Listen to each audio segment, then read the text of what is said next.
for your approval. Nah, nah, nah, nah. Yes, I am made by the ruler. Yeah, yeah, yeah, yeah. No need for your approval, cause I'm made by him. Designed to his plan, I am who I am. Reaping up the harvest that he promised me. Talk all you want, but you gon' have to walk for me. I confess I ain't been perfect all my life, but I am blessed and he forgave me when he died. Love my imperfections, chosen by the womb. A vessel to be used and I won't stop until it's through. Yes, I am a believer. Ooh. Yeah, yeah, yeah, yeah, yeah, yeah. Dressed to impress for no reason. Yeah, yeah, yeah, yeah. Ooh. No need for your approval, cause I'm made by him. Designed to his plan, I am who I am. Reaping up the harvest that he promised me. Talk all you want, but you gon' have to walk for me. Oh yeah, I am who I am. I am who I am. Yes, yes. Oh yeah, I am who I am. I am who I am. Yes, yes. Oh yeah, I am who I am. I am who I am. Yes, yes. Oh yeah, I am who I am. I am who I am. Yes, yes. Oh yeah. Look, your approval isn't needed. I get my kudos from Jesus. You knew my name before I was a fetus. With him on my side, no one can defeat it. Don't go to the DMV for my ID. I'm uniquely made, you can't copy. I'm big, weird, creative, and elegant. I get wild, boy, you mind G. What you saying is out of them. You should fall back like a rocket, yeah. I just assume that you unaware. You cannot hurt me, I'm more than a cockroach. I can't worry about what you say, cause you do not control my fate. You was my daddy who caught me when you threw shot me. Boy, saving grace forever changed. Yes, I am a yeah, yeah, yeah, yeah, yeah, yeah, yeah. Dressed to impress for no reason. Oh, yeah, yeah, yeah, yeah. Ooh, yeah, yeah. Ooh. No need for your approval, cause I'm made by him. Designed to his plan, I am who I am. Reaping up the harvest that he promised me. Talk all you want, but you gon' have to walk for me. Oh yeah, I am who I am. I am who I am. Yes, yes. Oh yeah, I am who I am. I am who I am. Yes, yes. Oh yeah, I am who I am. I am who I am. Yes, yes. Oh yeah, I am who I am. I am who I am. Yes, yes. Oh yes.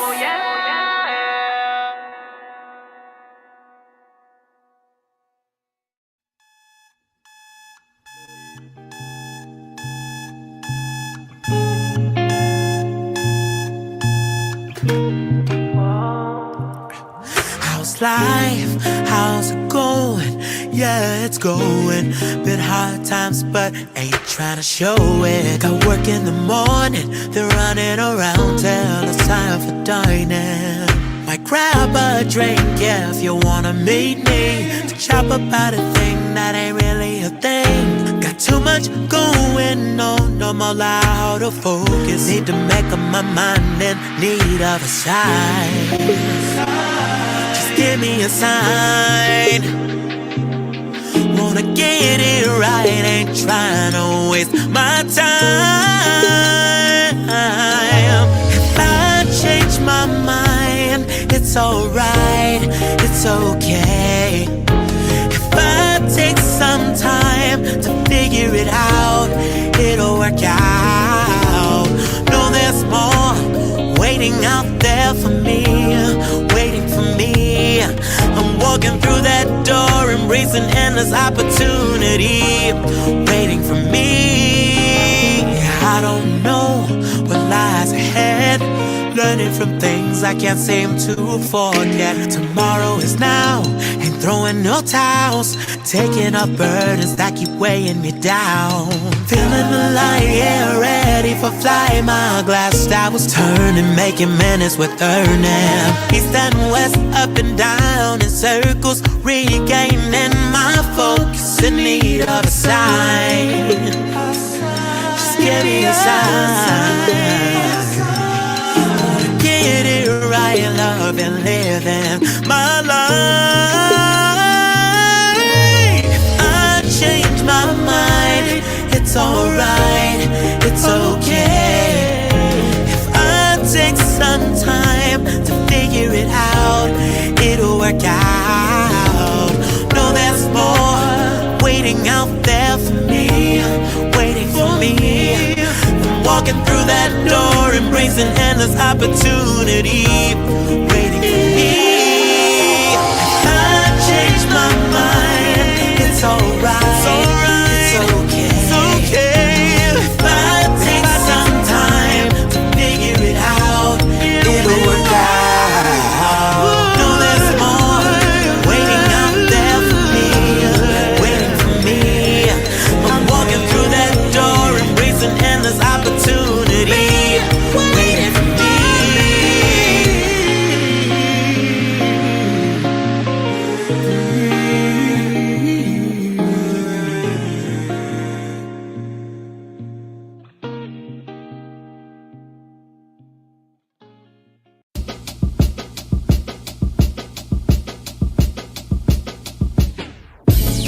You're a child of the King, and His love is supreme. Said He knows your days and He knows your nights. You were more than just a spy. It cannot be described how you feeling with pride when you choose to walk at His side and under His care you want to reside. I know, I know, I know. Sometimes this life will go after your smile. Try to pull that away from you, oh. But don't allow the pressure to make you forget who you are. Beloved, be encouraged.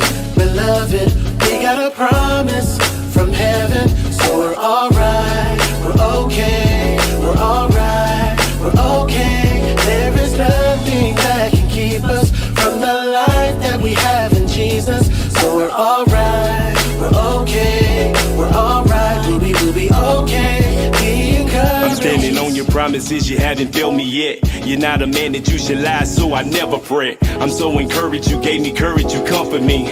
With the still small voice, you said you never leave. From that moment on, I knew everything was okay. Cause you conquered everything, even death in the grave. Now who am I that you should love me and have in my praise? When it comes to your ways, Lord, I'm so amazed. You remain the same, yet daily you're brand new.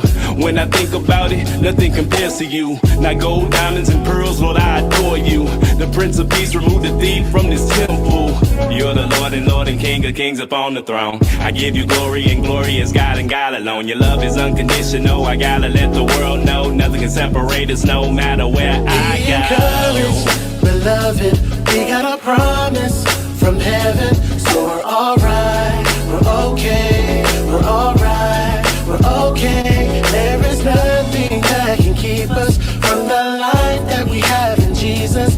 So we're alright, we're okay, we're alright, we'll be okay. Be encouraged, beloved, we got a promise from heaven. So we're alright, we're okay, we're alright, we're okay. There is nothing that can keep us from the life that we have in Jesus. So we're alright, we're okay, we're alright, we'll be okay. But there are times when I forget this and I give in to pressure and I make mistakes.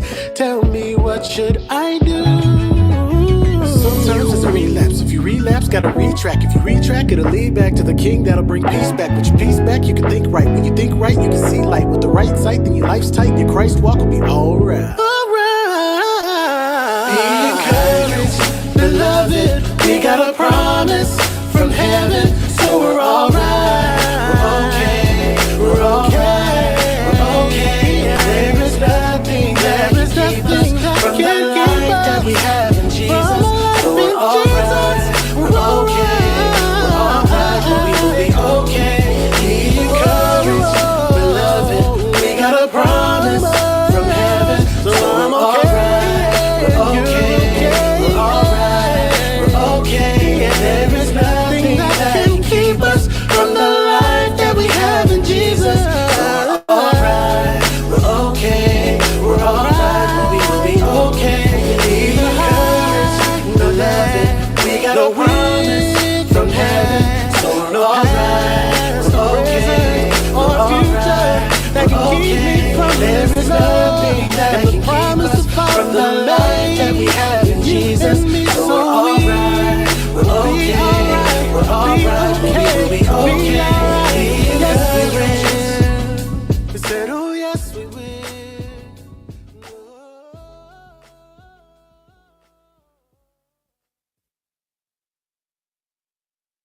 Good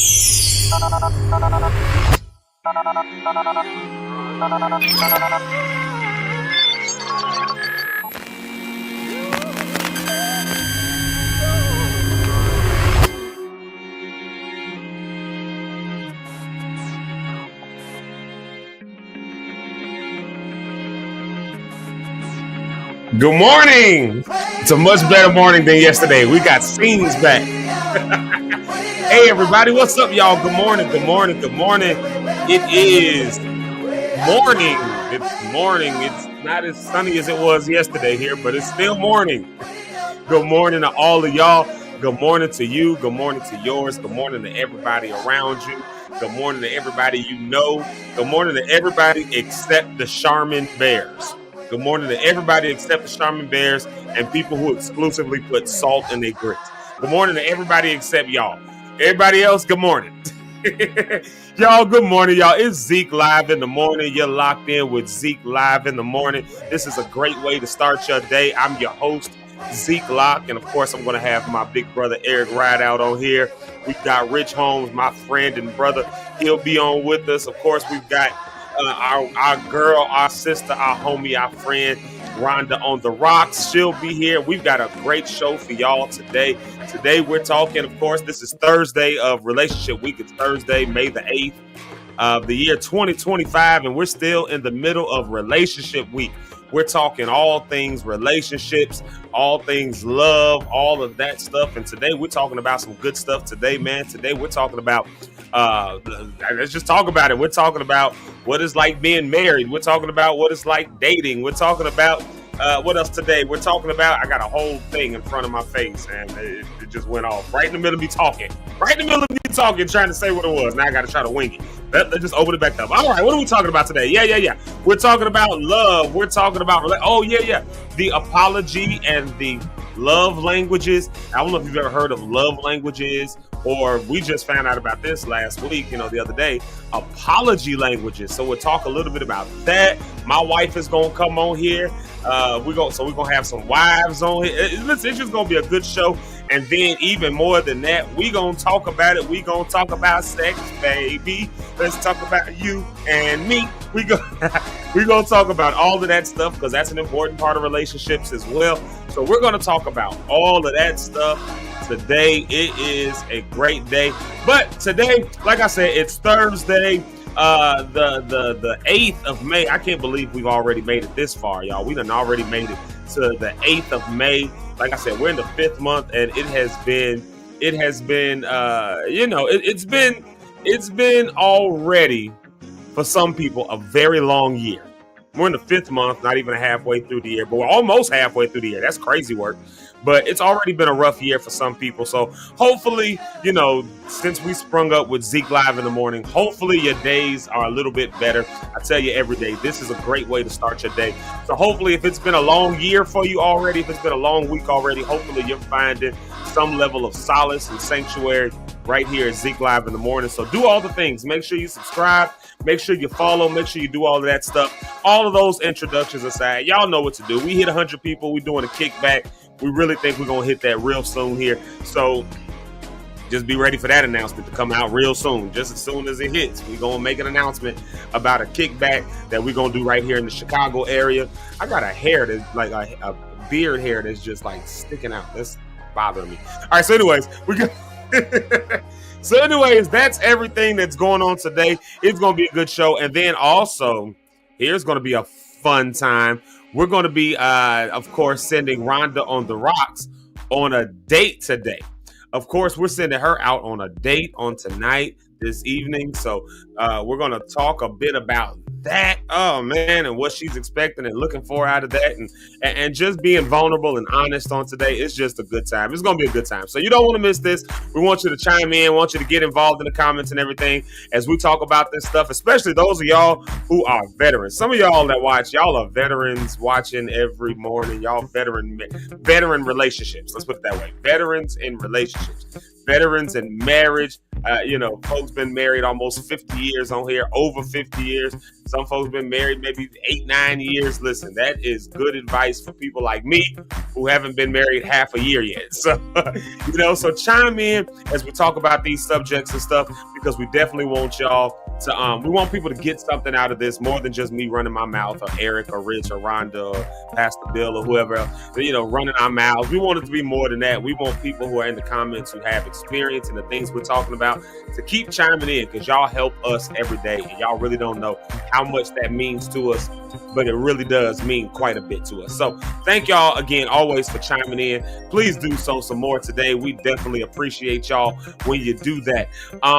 Let's see here. Let me put an announcement up real quick. Let's get this announcement going real quick. Let me get this out the way.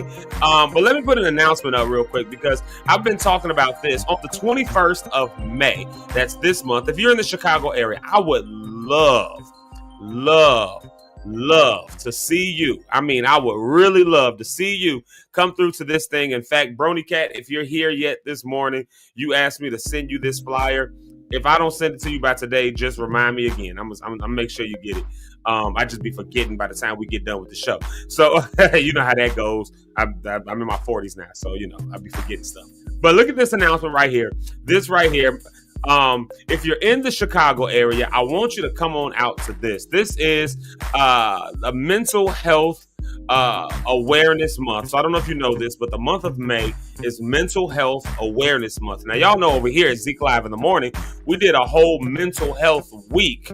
Matter of fact, we extended it to 2 weeks during the month of March, as it was leading up to another event that we had done, which was very successful. It was very good.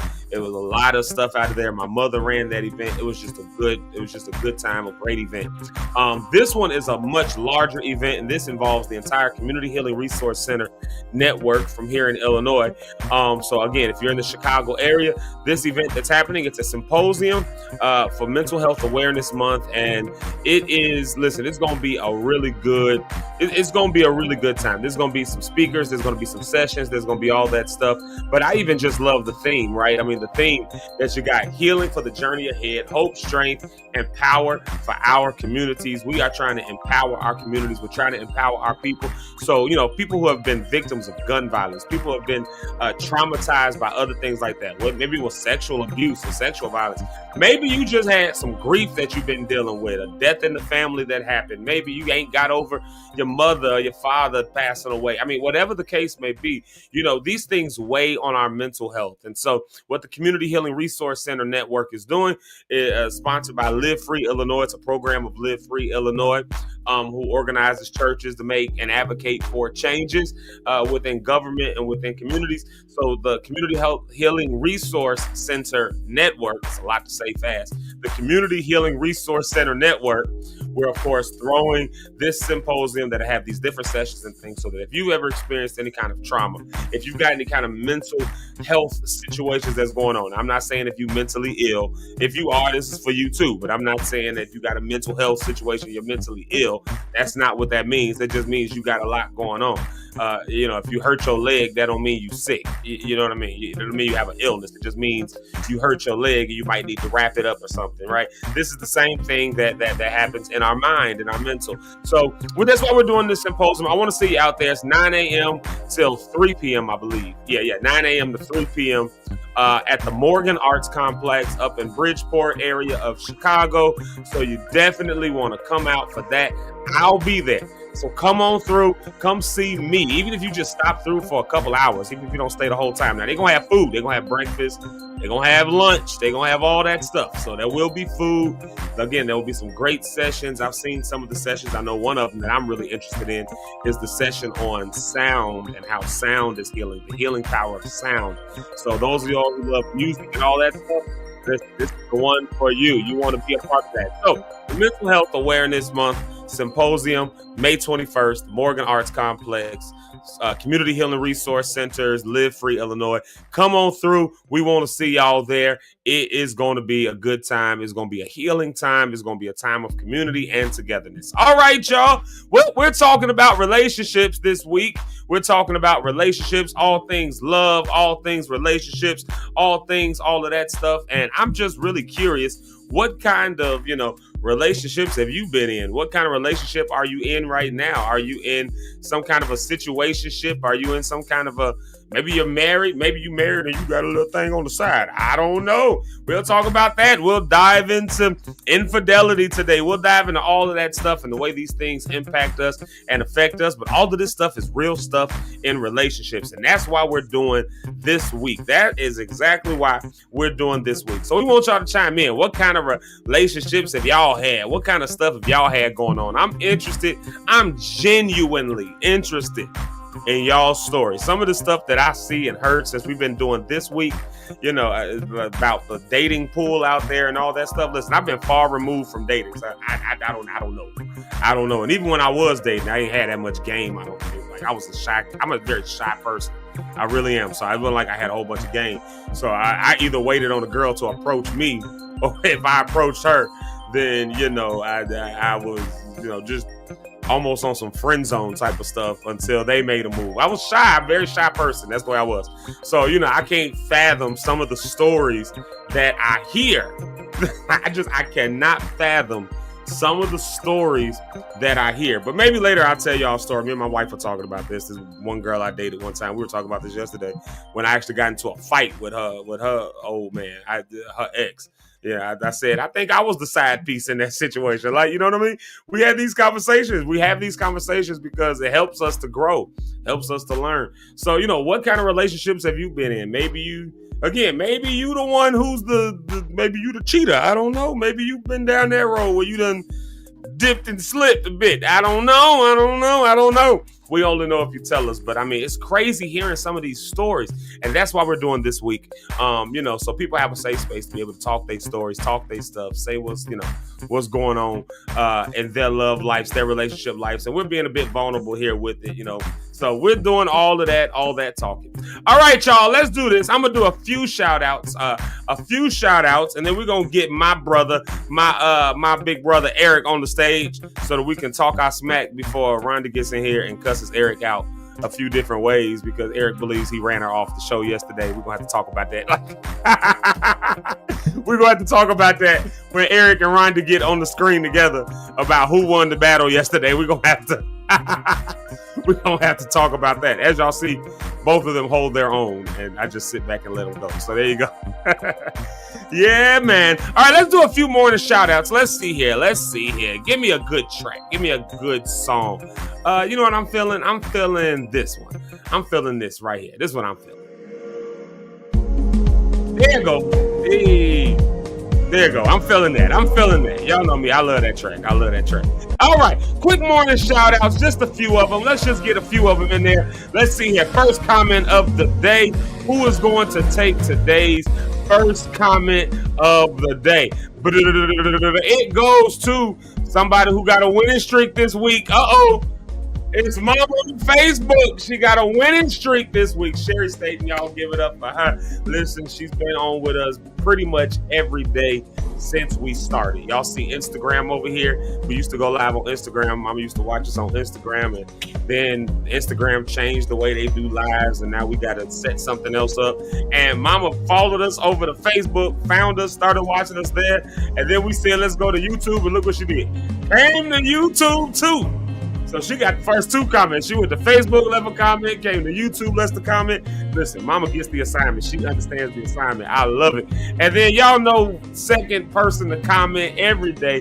If she ain't the first, she's within the top three. It's our girl, our sister, our friend, our auntie, our church announcement lady, Miss Brony Cat 1. Y'all give it up for her saying good morning, Lock Stars. And I always look for this. She does this every morning.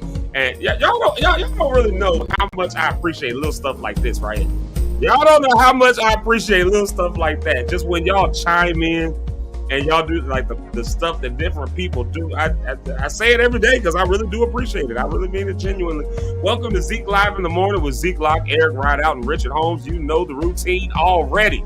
Woo! Look at that. She said it with boldness. You know the routine already.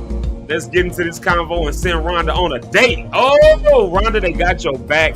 They got your back, Rhonda, on the rocks. My beverage of choice right now is water. I made a pot of coffee. There's a pot of coffee that's on the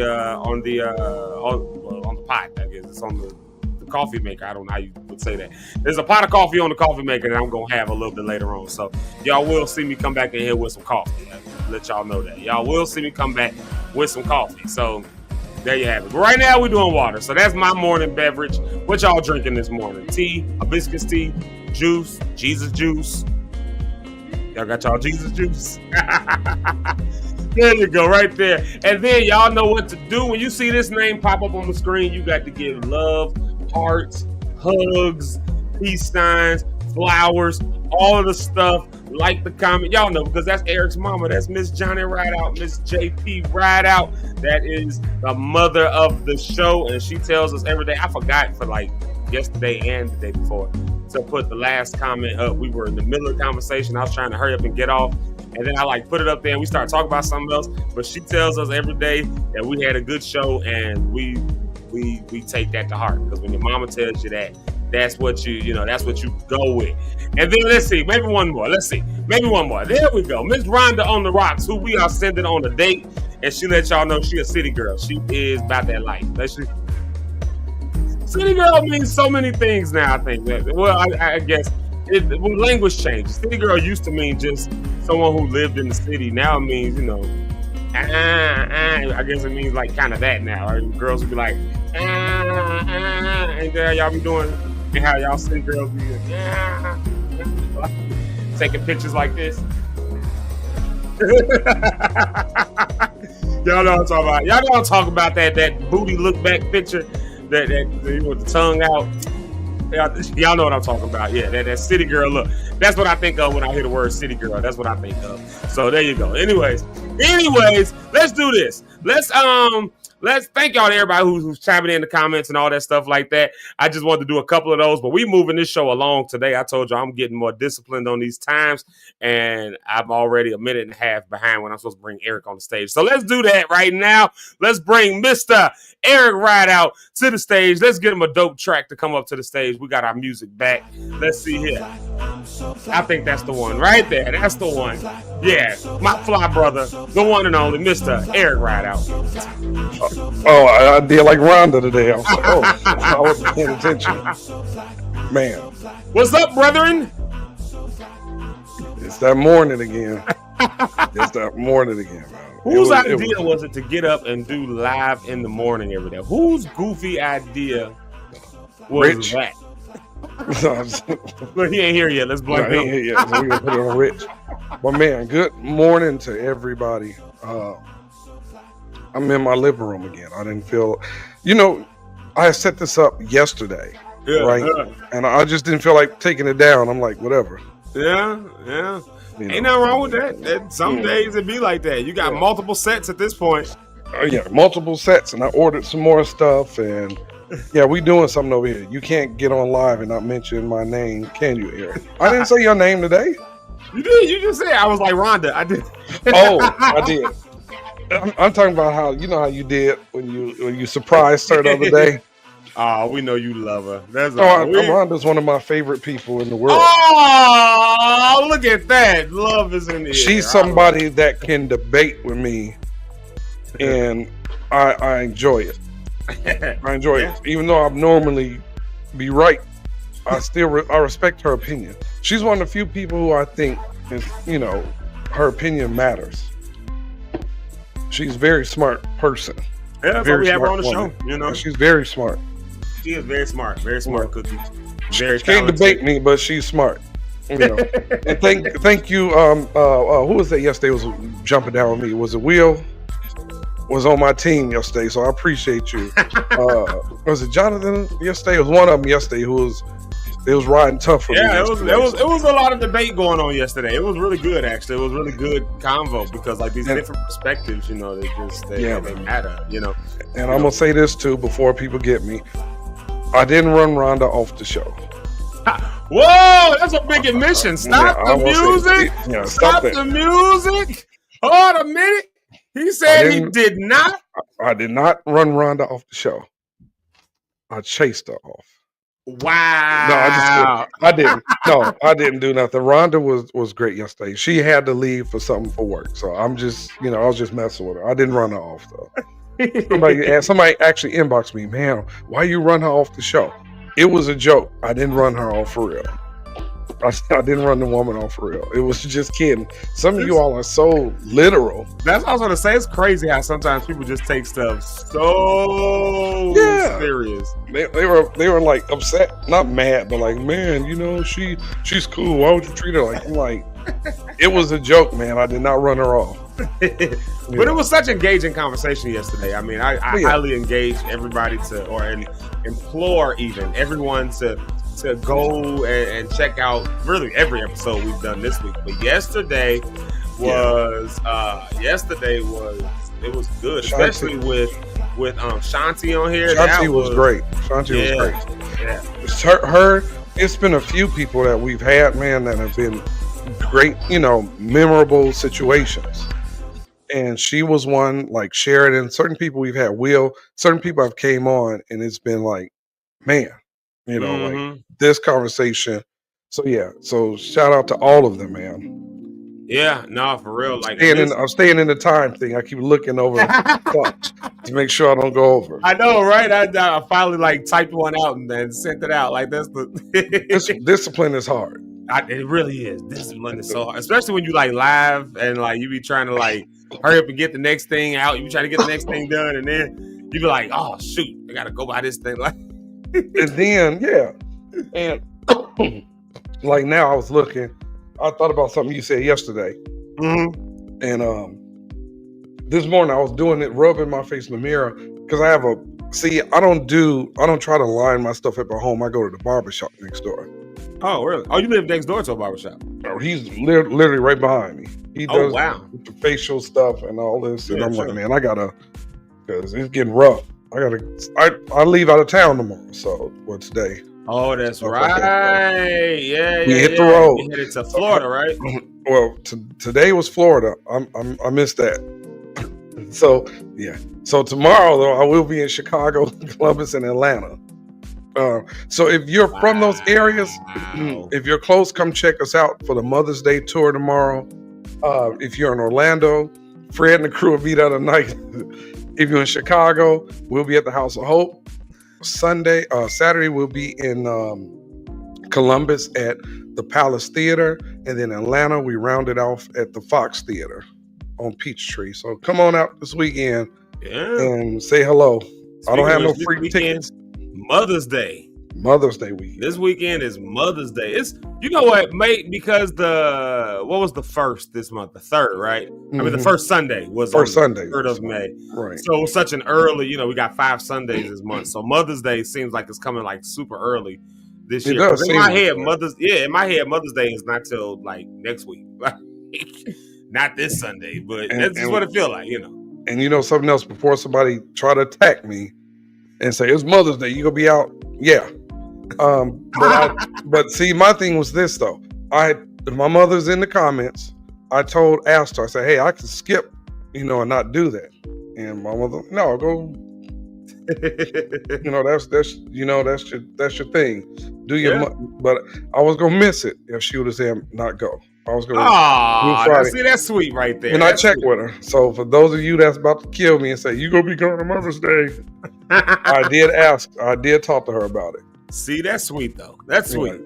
Before we go to break, tell me this. Before we go to a music break, what do you think about people who because obviously you're working, you're doing something, you're pursuing dreams and stuff, and your mother has probably prayed many nights for you to be able to do many of the things that you're doing right now. She's probably keeping you covered in prayer, and so she understands and she gets it. But what do you think about people who have jobs? There's some people who have jobs that maybe they're Monday through Friday jobs, 9 to 5 jobs kind of a thing, but their jobs pull them away. Maybe they own a business or something like that. They pull them away, and they never spend time with their family as it is. So their Mother's Day comes wrong and they get pulled away again. I don't think you're one of those people. You know what I'm saying? No. That's kind of traffic. I don't think you're one of them. Like I'll miss still going to your mama's house. I'll do that, and like with my daughter, same thing.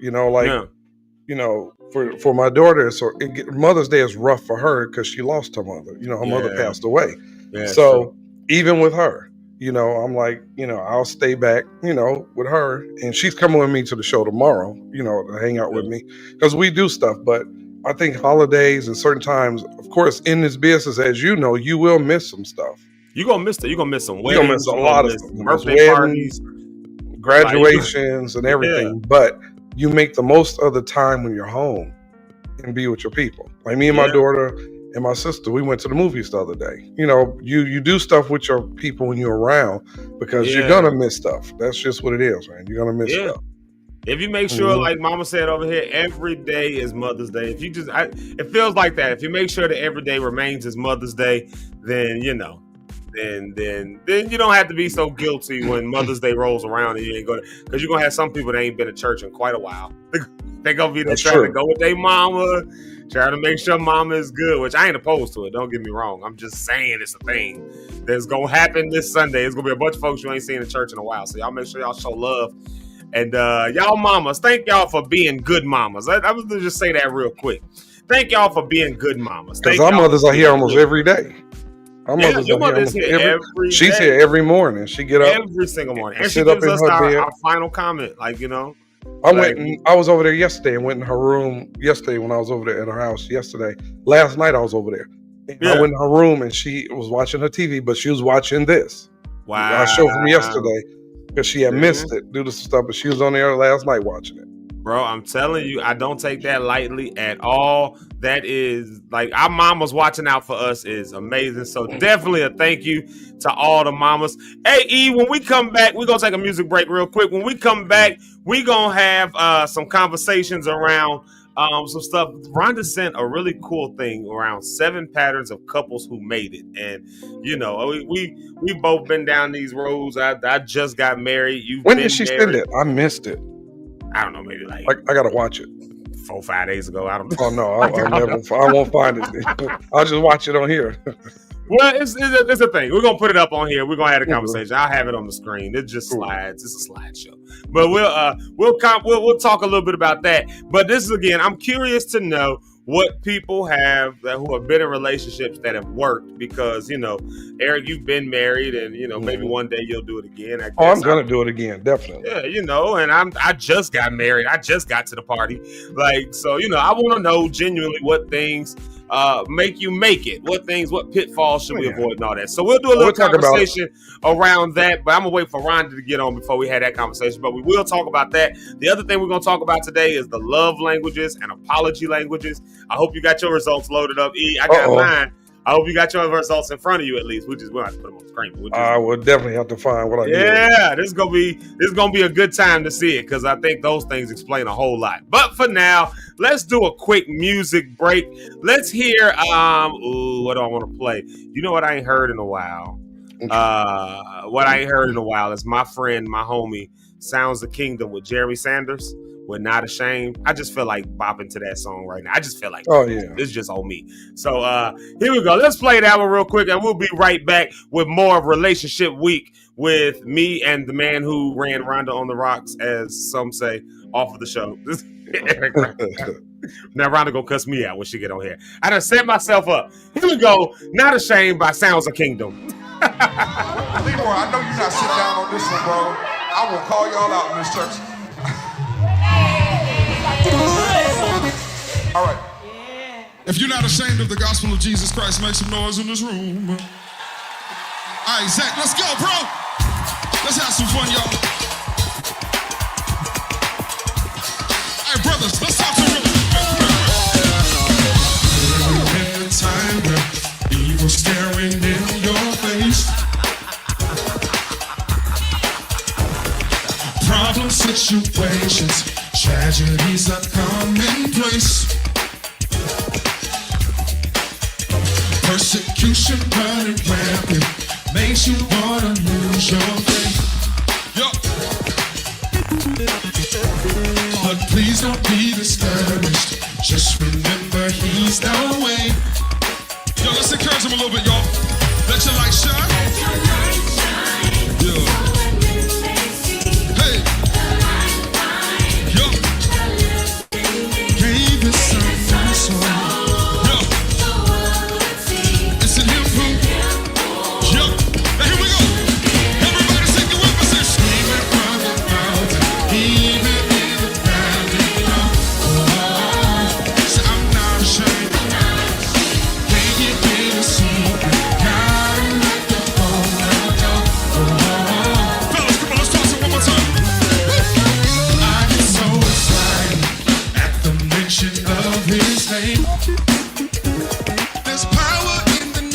Jesus. No way that I can hide it.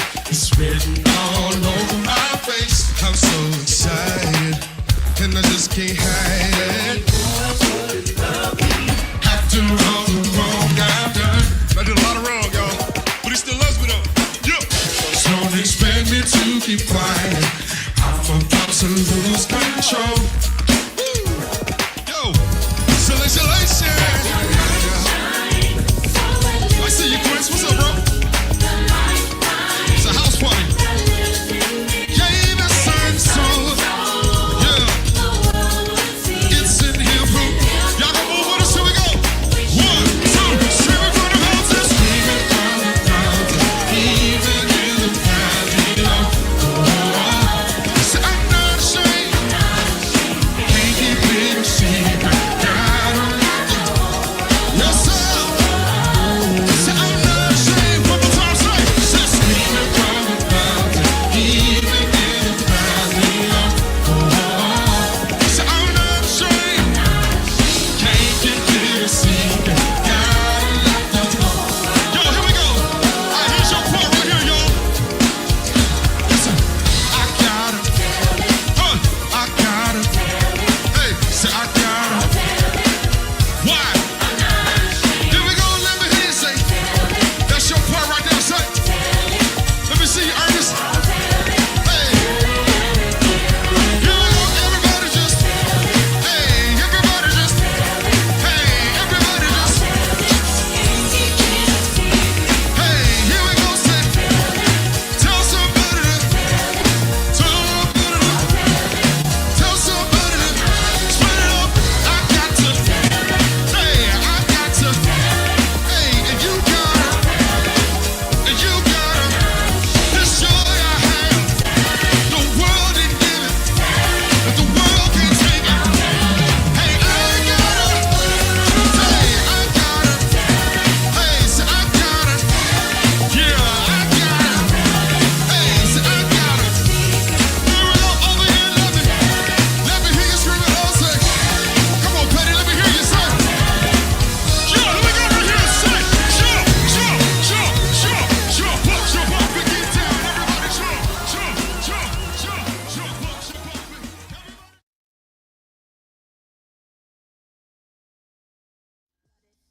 Okay, so pretend this right here is like, Yo, you even paying attention? Nah, seriously. You've been looking outside the whole FaceTime chat. Go take a walk. Get some fresh air. Some oxygen up in your nostrils. We'll talk about this later. I'll get you though. We're gonna get this TikTok done. all right, for sure. All right, see you later. Be blessed. Yo, All right. take it. Bye. All right.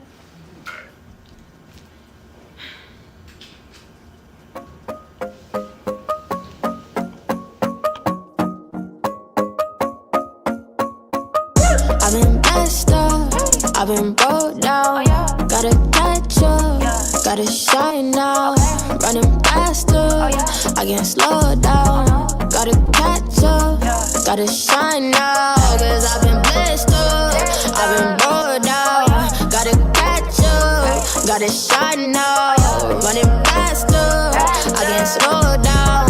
Gotta catch up, gotta shine now. Hey, I got the juice. Wait a minute, running back, I got the truth. Real talk to rebel to rehab, we been had it. Don't mind every hash, I'm teaching the youth. Remember, we was always seeking his face. Running up the charts was never the race. Buy a ticket to the show and you might get to heaven on it. Boy, we leaking with grace, dripping. Don't poke foes, but the foes stack tipping. Me and one day about the Lone Star flipping. Man, the first lady got our first lady on a playlist. I'm tripping, we too blessed. Handed the Lord on the set, see what he finna do next. Shawty hit me on my jack and said jump on the track. I said run it up, I'm feeling blessed.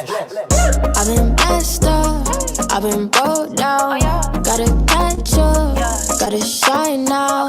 Running faster, I can't slow down. Gotta catch up, gotta shine now. Cause I've been blessed up, I've been broke down. Gotta catch up, gotta shine now. Running faster, I can't slow down. Gotta catch up, gotta shine now. 100 bands, okay, okay. Got them chips, yeah. 100 bags, no layaway. Oh, it's lit, yeah. All gon' pass, no you can't save. Got it dip, yeah. Better pray your soul is safe, no escape. See the top and the lows, hold me down, I'ma grow. You should peep who you rose, you exposed, you a clone. worth looking real low like a clearance. Got you giving up, whoa, with the perseverance. Gotta stick to it even with the interference. Gotta stay prayed up, yeah, I'm talking about the spirit. Ooh, yeah, ayy, that's a slut now. I ain't gotta flex, no stunt now. Yeah, I been down, no bluff now. Yeah, I been down, but I'm up now. So pull up with the test, won't flunk now. I ain't gotta stress now, I ain't gotta fuss now. I just gotta go and live my best, you know what now? Cause I'm up now. Yeah, yeah. I've been blessed up, I've been rolled out. Gotta catch up, gotta shine now. Running faster, I can't slow down. Gotta catch up, gotta shine now. Now let me tell y'all about really living blessed up. See, I've been at the lowest of lows and I've been at the highest mountaintops. And the one thing that I found out is, it's not about the platform, it's not about the network, it's not about the paper chasing, but it's all about the purpose chasing. You see, what you've gone through has made you. And it's actually the reason why you blessed. So go on, turn up the music and don't stress. Cause the season you in right now, just give it a little time and it'll prove you blessed. My top. Blessed up.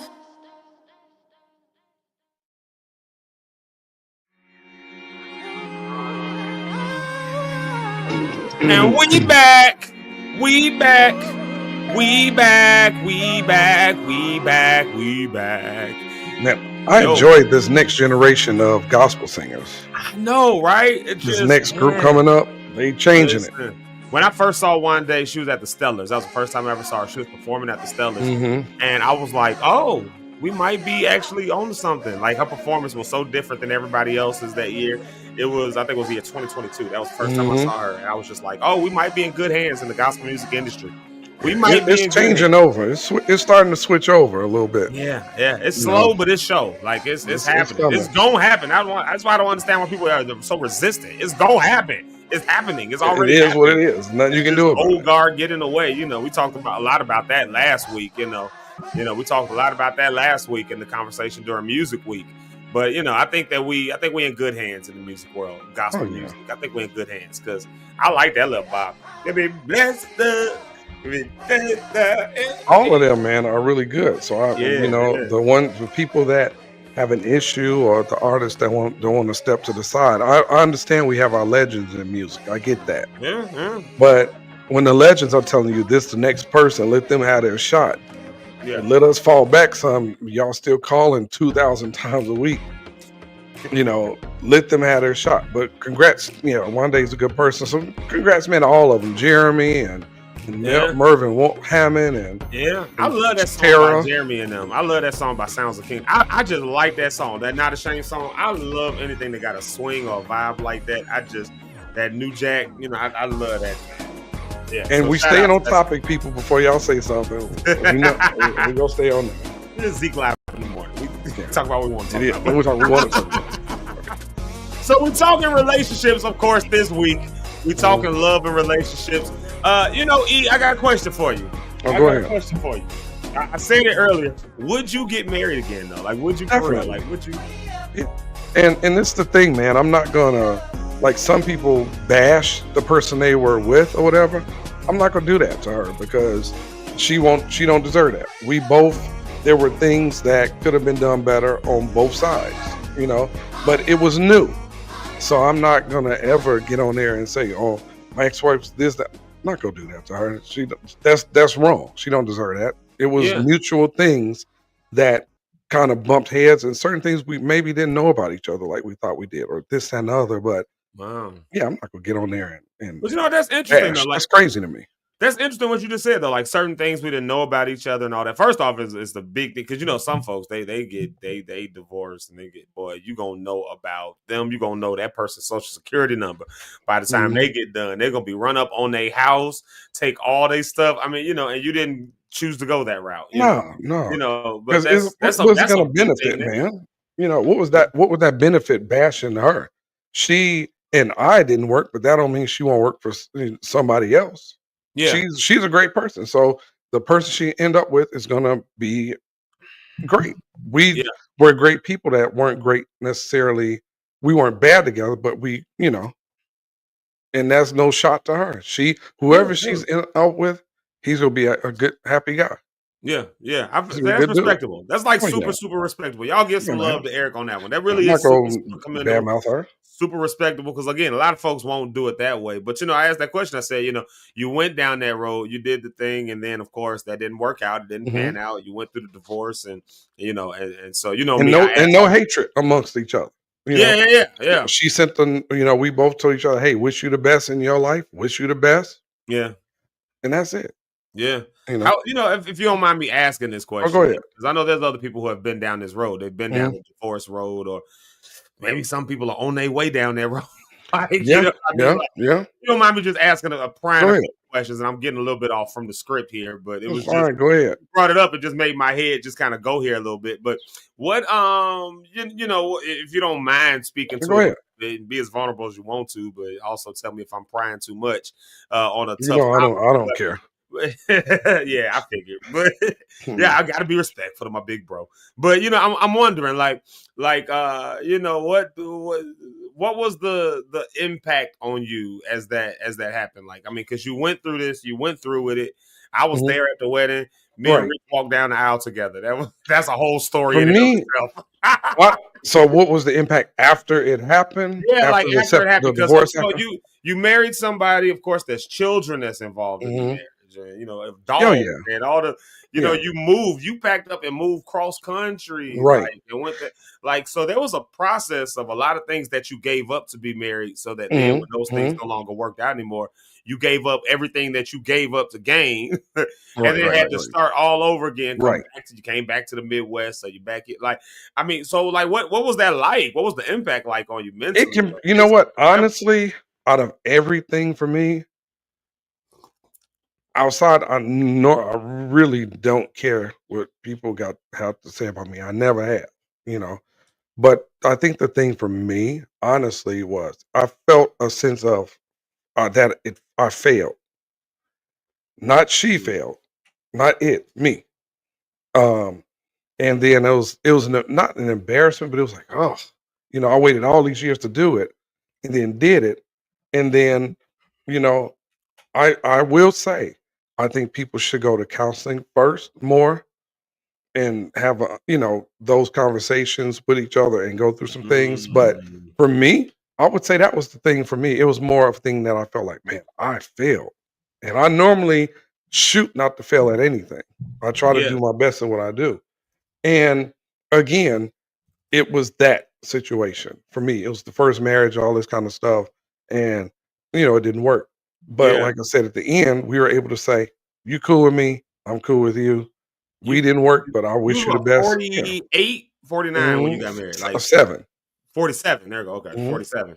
When you got and that was and again, you like I said, you gave up a lot because at 47 to give up so much and move across country and all that kind of stuff, that's a lot. Like that's not. Man, it was a lot. Not a, And then I lost stuff, and it's not I lost stuff because of her, but just in that area of the city I lived in it wasn't a hub like airport situation and stuff like that. So when it was time to book some of the artists and they say, "Hey, can you go out with me?" The headliner's ticket maybe $340. My ticket would be $800 something dollars. So it's like, and they would have to take somebody else in my place to do the job because I was more, I was costing more than them. Yeah. And but man, that was my main thing was to get back to what you asked was a sense of that I failed in something that I wanted to do. Yeah. And because like you said, you waited all that time. Yeah. I waited. But looking back on it, the more I thought it wasn't a failure, it was just a learning situation. I'm not gonna say I failed. I learned something about myself. So now going into it again, it's like, okay, I know to avoid this. I know that I need to apply more of this. I know to look for this. Like so I said, I'm not gonna shoot her up and do that. I'm not gonna do that to her. Yeah. That wouldn't be right. That's not right. Yeah, no, absolutely. And that's actually a great segue right there because you said you learned some stuff about yourself. You learned some stuff that you that you learned some stuff about yourself. You learned some stuff about marriage. You learned stuff about relationships. You can probably attest to this. I think I can. And I think any married person will attest to this. Once you get married, it's just different. I don't know how to explain it's an instant difference. The minute you put on that ring, everything feels different. Because it's a covenant, man. It's a relationship. It's something that we know that God truly supports. And your life instantly, even your mindset changes. Yeah. You know, but some of the safeguards I think or certain things that should have been in place weren't. Yeah, I feel As that. far but so now I know the next time it's gonna be easy. It's gonna be smooth. I feel that. I tell you what, let's do this. I'm gonna bring Rhonda on the stage because I want to have her on the stage when we do this next conversation. That's why I say it's Okay, a good cool. segue because you learn some stuff about yourself. You learn some stuff about what works, what doesn't work, what ultimately broke the whole thing apart as it was. But Rhonda sent something. But before we bring her to the stage, she sent something about 7 patterns of couples who made it, and this is directly therapists. And this was a really good thing I thought would be good for today. But before we bring Ron to the stage, we got to bring her up to the stage the right way. So we just got to break right there to do it the right way. Where is that? There it is. And instead of just popping on the screen. Right, we just gonna pop. Yeah, I got scenes back set up today, so we ain't just popping people on the screen. I didn't start the show like this. Y'all listen, y'all. Hey, man, here we are. That was hilarious. I was so defeated yesterday. Y'all do me a favor. Give it up for our girl, our sister, our homie, our friend, our certified Kappa. This Rhonda on the rock. Rhonda. What's up, girl? Thursdays. Oh, there it is. There's the volume. There it is. It was blazing.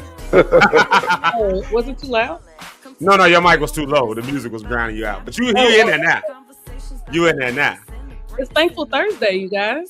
It is Thankful Thursday. We are thankful. What you thankful for today, Rhonda? Ooh, I am thankful for employment. Nothing like having a good old job. You know what I'm saying? Yeah. With good benefits. I'm grateful for that today.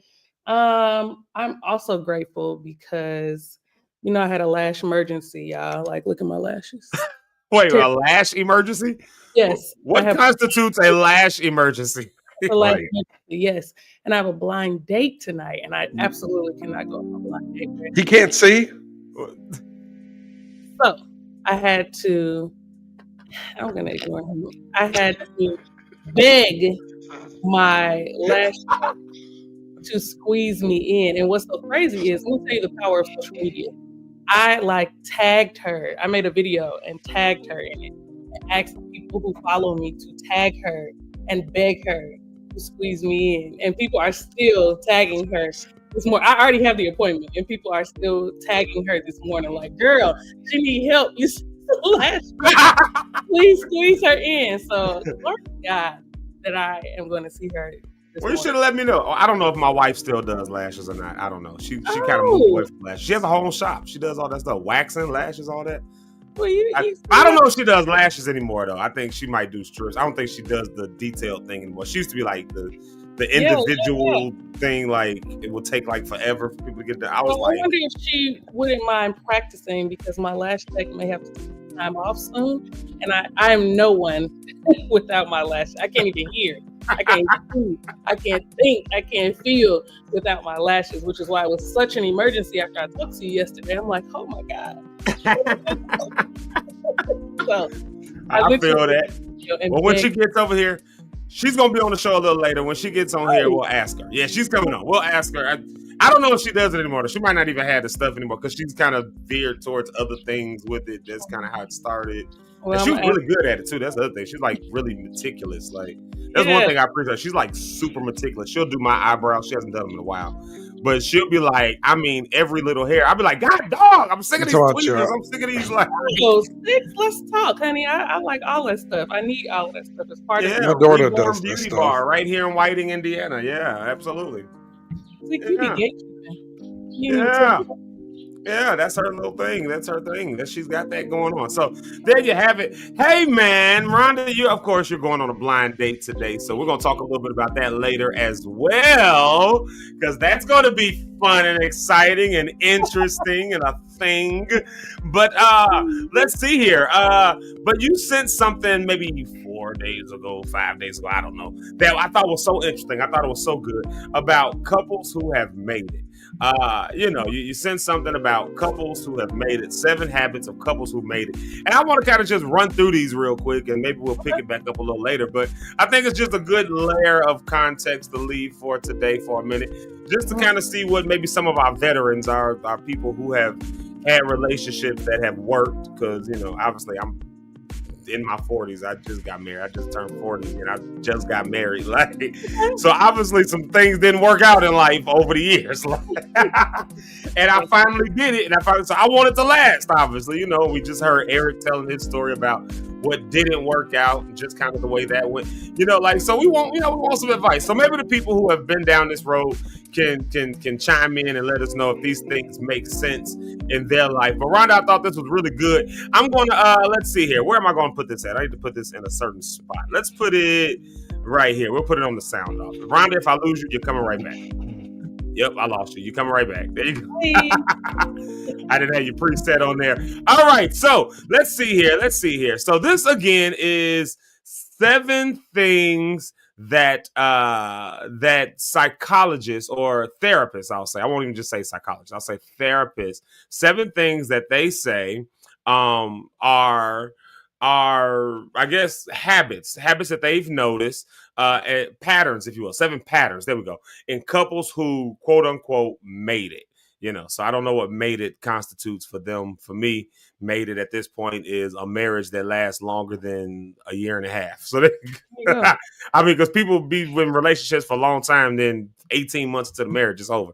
So here's some things that they say are reasons that couples have made it. Maybe this will help somebody on today. Let's see. Thing number 1, they have boundaries with family.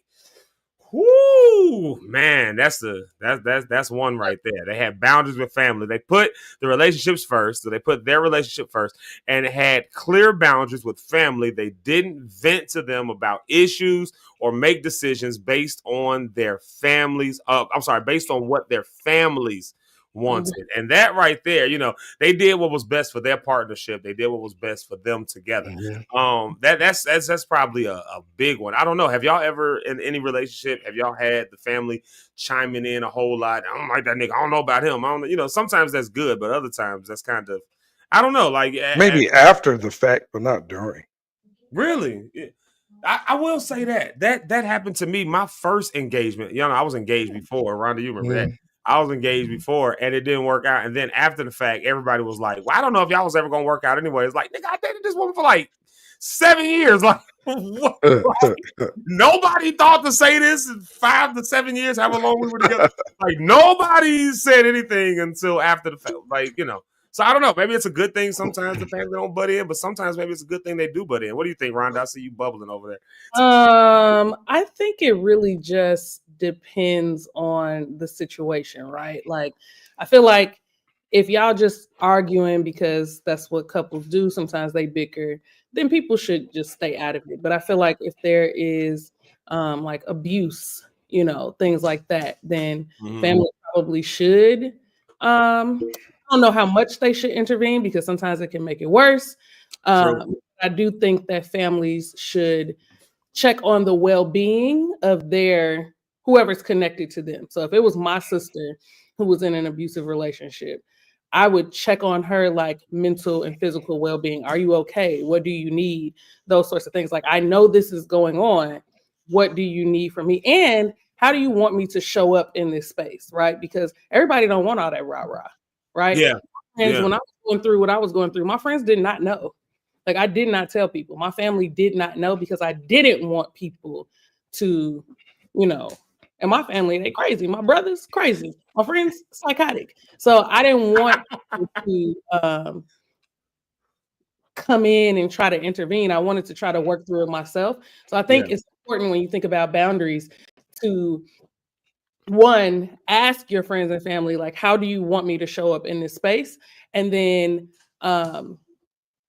when you are going through it, like, express, like, this is how I need you to show up in this space for me. Yeah. I feel that. Yeah, definitely. Here's number 2. They were friends. They genuinely enjoyed spending time with each other. They were excited to come home and catch up after a long day. Friendship was the basis of their relationship. I can vibe with that one. Yeah, yeah. If nothing else, Mhm. my wife, we're friends. Yeah. I mean, I think that even if we wouldn't have worked out to get married, I think we would have probably had a tough time breaking off the friendship. Yeah. We genuinely enjoy going out together. We genuinely enjoy just taking drives, doing all that stuff, Mhm. So the friendship factor, I think that's a solid one. Y'all think so? Yeah, I agree with that. Yeah, I Yeah. think that's a solid I, one. I definitely think it helps. I don't think it's mandatory, but I definitely think that it helps to have a Mm, basis of friendship ahead of time. Because some mm, relationships move quickly, right? Like you got yeah, people who meet and they're married within like this is true. 3 months. So do Yeah, they have time to like forge a friendship in that time? Maybe if they're yeah, spending every single day together. But I mean, if you get married in 3 months, I wouldn't say you were friends. I would imagine you were dating for those 3 months before you got married. So sometimes that's an extreme situation. I know that, but um, yeah. yeah, I do think friendship helps. That's Yeah. what. But you know what's real cool? You can forge a friendship even in the marriage. I remember Rich saying something one time about Mhm. him and his wife. He was just saying, like, I'm learning, this may about 3 or 4 years ago. He said, I'm learning to see my wife as a friend, like, because it speaks kind of to what you just said. He can maybe correct me if I'm wrong here, but he said something along the lines of, we started dating, and that's what I was with her from the jump. Like, it was dating.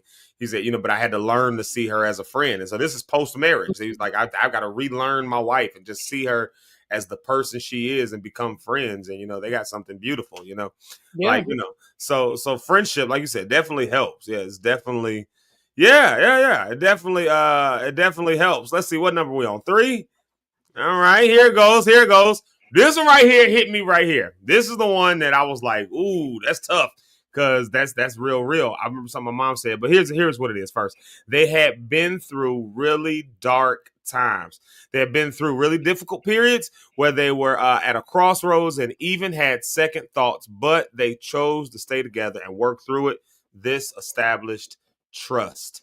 And Mhm. that's I can testify. That's how me and my wife got married. We started with a conversation about everything we had been through, everything we had went through with each other, everything, every infidelity, every issue, every I don't like that about you. I don't like everything that had come up in it. We just had real conversations about it, and it really did establish another level of trust. Again, something just changed, clicked. I don't know how Yeah. to describe it. I agree with Yeah, that. yeah, I don't yeah. know. Sometimes I struggle with this one. You struggle with this one? Yes, I think Really? yes, I'll tell you why. I think that it is important definitely to like go through those dark times, work through them and all of that. But I wonder sometimes like how do you know if it's worth it, right? Like how do you know if it's worth going through Mm. dark time after dark time? Because honestly, and I'm going to say this really quickly, Yeah, you good. sometimes when people talk about marriage, they don't make marriage seem appealing. They don't make marriage seem appealing. Right? It's gonna be so many hard times, and it's gonna be so many dark nights, and you just got to push on through. Like, oh my god! Like, when does it get? Is it? Why are you doing this? If it's so dark and it's so hard, and you have to struggle so much, what is the point? To it, Hmm. people, that's not appealing. People do not talk about the beautiful sides of marriage as much as they talk about the dark side and the was Wow. broken. It was just one income and the children couldn't eat. And my God, why are we doing this? I would love to hear more people acknowledge this, right? Please acknowledge the hard times, but spend most of the time talking about the beautiful sides of marriage because married people do not make marriage seem appealing at all. Mm. That's so true. We always hear about the old ball and chain, my old lady back home. Let me hurry up and do this before my wife come in here. Cause once she come in, it ain't gonna be then it's Exactly. like, what about the times where it's like, no, me and my wife went and we just I don't know, we went and we frolicked in the grass and it was the goofiest, dumbest thing I've ever done in my life. And Mhm. it was so pleasurable and enjoyable, like because Yeah, it was with her. Like nobody tells those stories; they they just do tell the not. story. They Then do not. no, And I'm yeah, like, are you actually happy? Like, yeah, I love my mhm. wife. Okay, but are you happy? Because the way that you speak about her is not like someone who is happy. You know what I'm saying? Mhm. You speak about her like you're tolerating her. She speaks about him like, well, I'm just dealing with you know how he is. Like, Yeah. what? I think that, but I think that's a real thing though. Sometimes you don't want to be around the person you with. For sure. I For sure. I mean, I think, but I do agree with you too, though. The way you would hear people, because I used to feel like that. Like, man, people, man, it's ooh, you sure you go do it? And then now you nervous. You're like, am I? Exactly. But Right. then Yeah. but I do have some of my friends, which thank God for, like a friend of mine, Tremaine Harris, who, man, when he talks about marriage, he can walk in a room full of people who have no desire to get married, and when he walk in the room, you sitting there like, maybe that's for me. Let me go find me something. Let me Yeah, go find it's the adoration that he has for his wife and stuff Yeah. like that, and like he told us about real quick about arguments, and he said, Eric, this gonna sound extra spiritual what I'm about to say. He said, but it's a natural thing to it. He says, "You're a believer." I said, "Yeah." He said, "What does the Bible say all confusion comes from? The devil." I said, "Yeah." So he's the creator of all confusion.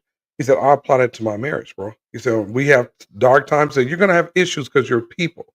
Two Sure. people come together. You're gonna have." He said, "But we don't let it get to a point of well, you." He said, "We're not bringing that confusion here. We go sit and talk." And he Mhm. said, honestly, in 15 years, he said, he said, you can pull us to the side and ask. He said, we don't have arguments like that. We don't Mm. have that. We Yeah. don't allow that space. So Mhm. yeah, please marry people that are saying more good things about it. Okay, Zeke, I know you gotta go to the next one before we go out to our break and come back or whatever. So we can stay on schedule. No, you good. You good. You good. Rhonda has brought this disciplinary stuff over here, man, That's right. and Rich. And it's like I'm the most undisciplined person in life. So this is great. Let's We keep it got going. That's Colorado. why we need people like this in Because our that's why I lives. think our radio show got us in so much trouble because we had no discipline We was going on. random. We never had a We had the we had a disclaimer radio put show. before We our would just show and walk everything. in. We just walk in and just what we talking about. Hell if I know. I don't. And I aggravated Benika so bad. I would come in with a whole home desktop computer set up. So when the camera come on, I'm sitting with an entire desktop to tower, and she would come in and just look and be so pissed off. She's like, "Why are you doing this to me?" But go ahead. Number Let's see. 4. Number 4 right here. They let each other be themselves. Now, this I think one I that's good. really appreciate this one Same. because I think this is the basis of all of it, in my opinion. In my opinion, I don't know. Mhm. Maybe because this is what I was looking for, but there was a base level of respect and admiration for each other rather than a desire to change each other. This freedom brought out the best parts of each of them. I'll I say agree with for that. me, the one thing that made me even start dating Kenyatta Panky, now Kenyatta Locke. The one thing that made me start dating her, I kid y'all not, and I told her this. I remember walking across a bridge one day. I called her. I said, "You know why I like you? Because I get to be myself." So, as growing up, like in church world, as a PK, the pastor's Mhm. son, you got to have kind of this air everywhere you go. You got to kind of Yeah. don't bring shame on the family's name, and don't. That's why Mhm. PKs get looked at as the worst one. Sometimes they ain't the worst one. Sometimes it's just you don't expect them to do or say the stuff they said because Exactly. you expect them to be on some pedestal that they didn't even ask for. So Mhm. the girls that will be coming around me were these church girls who, well, I like to go and hang out. I like to have a good time. I like to go Mhm. dancing. I like to go on the boat. You know, I'm not a gambler, not that kind of boat, but I mean like on a boat ride or that. And you know, Mhm. I like to have a drink. I like my old fashions. I like a good glass of wine. Cooper's Hawk used to be my best friend. I used to be in the wine club, and I would date these girls who that was not their vibe. But I also played like in the club scenes, like playing keyboards and stuff. So I also had other girls that was in my, in my disposal who were Mhm. not church girls. So they liked the fun side of Zeke, but they couldn't understand the church side of Zeke. And the church girls couldn't understand the fun side of Zeke. And I just never felt like I could fit in with anybody. And then I Mhm. met her, and it was like she was down for whatever. Let's go out. Let's go to church. Let's go to the. I don't always like to go to a fancy restaurant. You catch Mhm. me at a restaurant like a diner more than anything else. I go to a Let's go diner. to the wheel. Listen, I will wear the wheel out. I go there at least 3 times a month. I love I good do too. cheap diners. I love a good Chinese buffet. I'm not the big, but also I do like to go to fancy restaurants too. Yeah. And but the thing was, I was able to kind of do all of that with her. So my thing to her was, I got to be myself, you know, and that ultimately won out over everybody else, I guess, you know. For Yeah. sure. I love that. I love that anytime a person just gets to be themselves and doesn't have to be who their parents want them to be or who society wants them to be and all of that. And you know, similar to you, Zeke, growing up in church, there was just an expectation and it never was really said, right? But there was just an expectation to be excellent in everything. You know, I graduated high school early. I was 16. And so it was always like, Rhonda's just the smartest person in the world. And I knew that my dad did that out of like admiration for me, but it put a ton of pressure on me, which is why when I got to Olivet, baby, I was outside. Do you hear me? Outside as Zeke and Rich would let me be, which wasn't very much, but it was more outside than I was at home. So I was like, okay, I'll take it. But sometimes that pressure to be someone else or be who other people, their idea of you is too much. Yeah.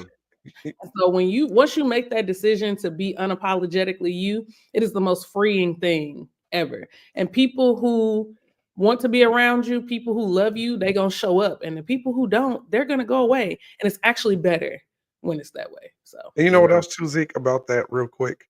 And what if you're a person of influence? Yeah. Your spouse has that pressure to be around you. You're the face of stuff. You're like you, Zeke. You're a recording artist. You're out in front of people. I know what I do. Know people from all over the world. Sometimes that can be pressure on your spouse too.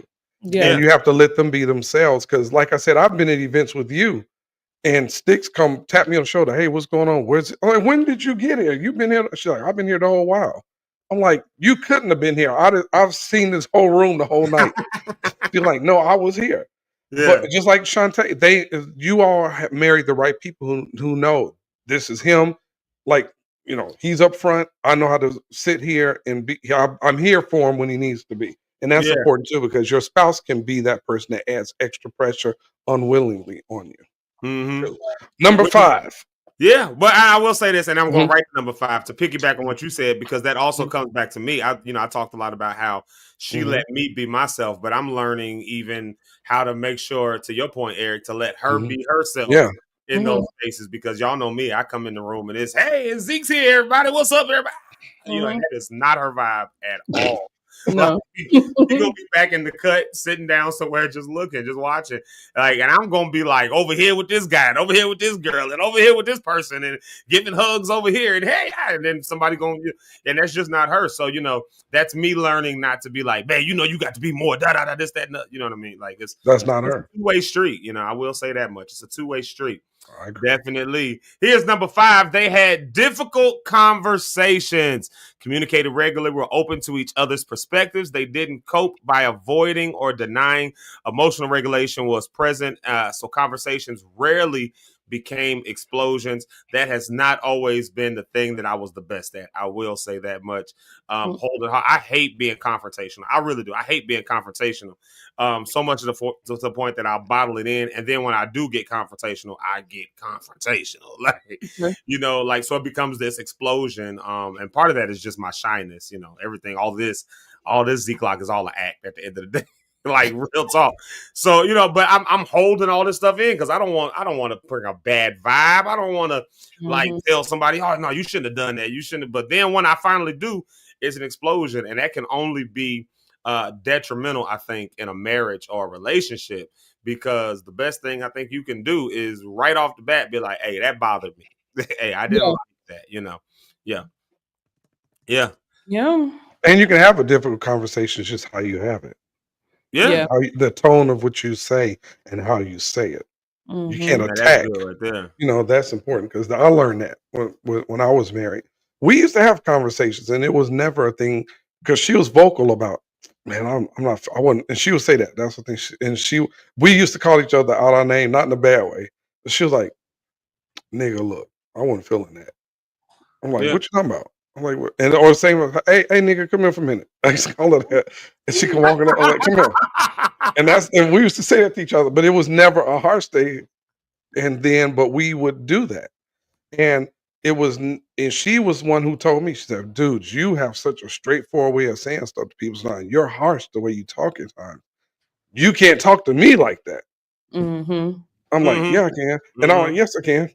I'll talk to everybody like that. She's like, I'm not, but it was like, well, not me, and I had to learn, how to have a conversation. Yeah. Yeah. I struggle. I'm sorry. Go ahead. Go ahead. No, go ahead, Rhonda, because I'm putting this one up here, number 6. And the reason I'm putting number 6 up, because I think it piggybacks really well off of the one we're talking about right now. Which of course number 5 was they had difficult conversations, but sometimes the difficult conversation is that they fought, like they got on each other's nerves, but they fought, but they were frustrated with each other times, but they knew how to navigate the conflict, bounce back, move forward. So I was putting that, not to cut you off, Rhonda, I was putting that up there because I thought it piggybacked real well. Like I'm just It's fine if you don't want to hear my voice today. It's understood. But you let Eric tell you he ran you off the stage. I'm sure no. it's true to not hear my voice, but it's fine. I'm here. And I'm gonna be here until Zeke lets me go. No, I was gonna say that. So I'm a teacher. I'm an educator. I've been there for many years, and sometimes when I talk to people, I talk to them like in my teacher voice. It's not intentional. It's just that's the way that I present. So I've had guys tell me like they feel like I'm interviewing them. They feel like I speak very robotically, or I repeat myself so much that they feel like, don't treat me like an idiot. But it literally is not intentional. Especially when people say words wrong. I'm like, oh God, like I really want to tell them the proper way to say this, only because I don't want you to keep going out in the world saying this word wrong. But some people just don't like that. And so I've had to. Yeah, and that, it's funny that you say that. Like teachers that I know do have that teacher voice kind of persona about them, especially if they got a little bit of that type A personality. Like it comes out, and you can feel real disrespected. Like when somebody, like, oh, you talking to me like I'm a child? I ain't no child. Who you talking to like this? Yes, like you better mind your presentation. Like who you talking to? Like I get a lot when I was dating my ex. He really felt like I treated him like an idiot. And I'm like, that is not it. Like, I'm literally just like, I'll be like, go to the store at the corner of Halsted and 115th. It's right on 115th and Halsted. I'll just repeat it only because that's what you do with kids. When you're giving direction, you have to say it a couple of different ways because you have different learners. But it's not that I ain't even thinking about work. It's just that's the way that I speak. I'm going to repeat it. Yeah, I'm going to repeat it because I want to make sure understand, and I want to make sure that I'm saying in a way that you understand. But anyway, I can get that, because I'm used to being in charge all the time of stuff, and I tend to do that. I don't, from my natural job, I'm in charge of stuff on the music. I'm the person in charge of stuff. So sometimes you can, and she and I had that conversation. She said, "Dude, I'm not one of your workers." Man, like you are. No, I put paperwork on you, but no, it wasn't. I had a guy as recently as yesterday tell me, "Oh, you're really good at delegating," because we were talking about something, and I was like, "Oh, send me the link," and he was like, "Oh, like, all right, like, oh my God, let me ask you, do you mind sending me the link?" But it wasn't like trying to be disrespectful. I'm like, we're having a conversation. Just send me the link to whatever you're talking about. Yeah. Oh, you like that. How to delegate. Oh God. I'm never gonna find anyone. No, and some, what? Some men like that though. Like they like a woman who will take that kind of charge, work the logistics, delegate the stuff. Dude, like I do. I like that. Yeah, kind of I enjoy that because it's less things I got to think about. I know I can trust you with it. Like I ain't and not that you think she's a sucker for doing it. Like sucker, when she walk out the room, it's like you genuinely want her to do it. I think women have more organization skills in certain ways than most guys. Look, Eric, finally giving women some props. Yeah, and they can definitely clean. Or what you say?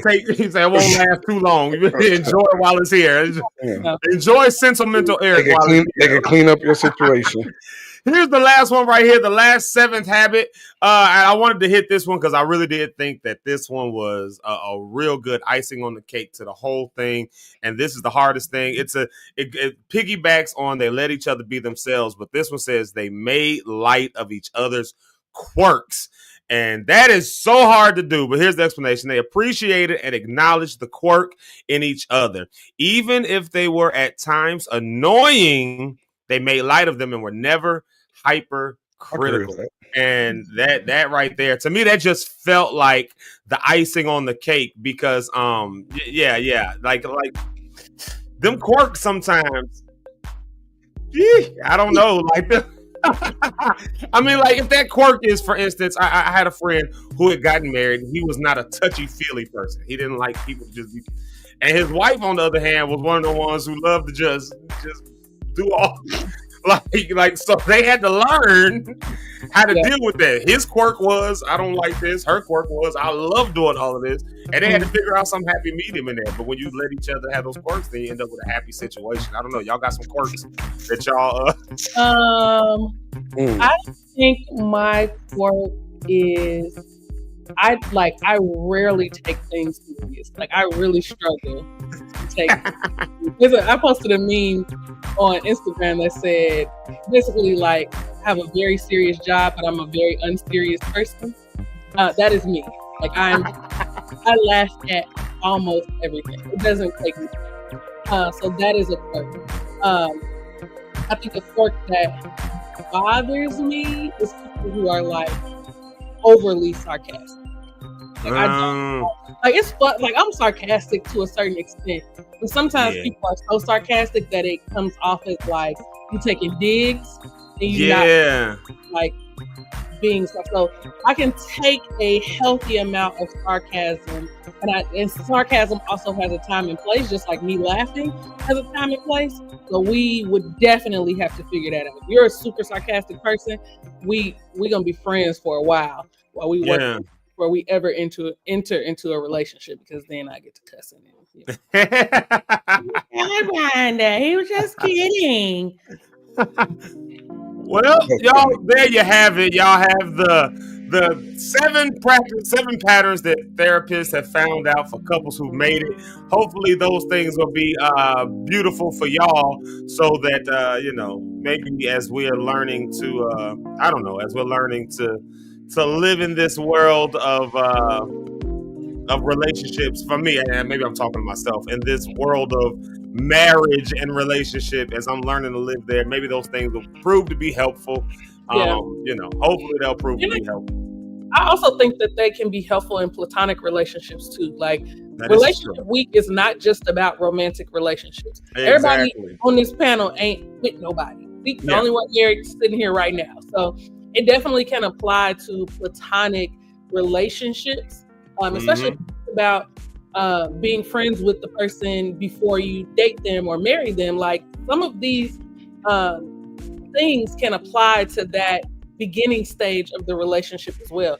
And imagine how amazing it would be if you worked with those 7 things before you enter into a relationship or to a marriage. I think it'll just be beneficial. So please know that this is for the singles like me out here who just are friends with people. This information is definitely helpful. So. Yeah. No, that's good to hear though, because like you said, it's sending you on a date, and we're gonna talk a little bit about that when we come back from the music break.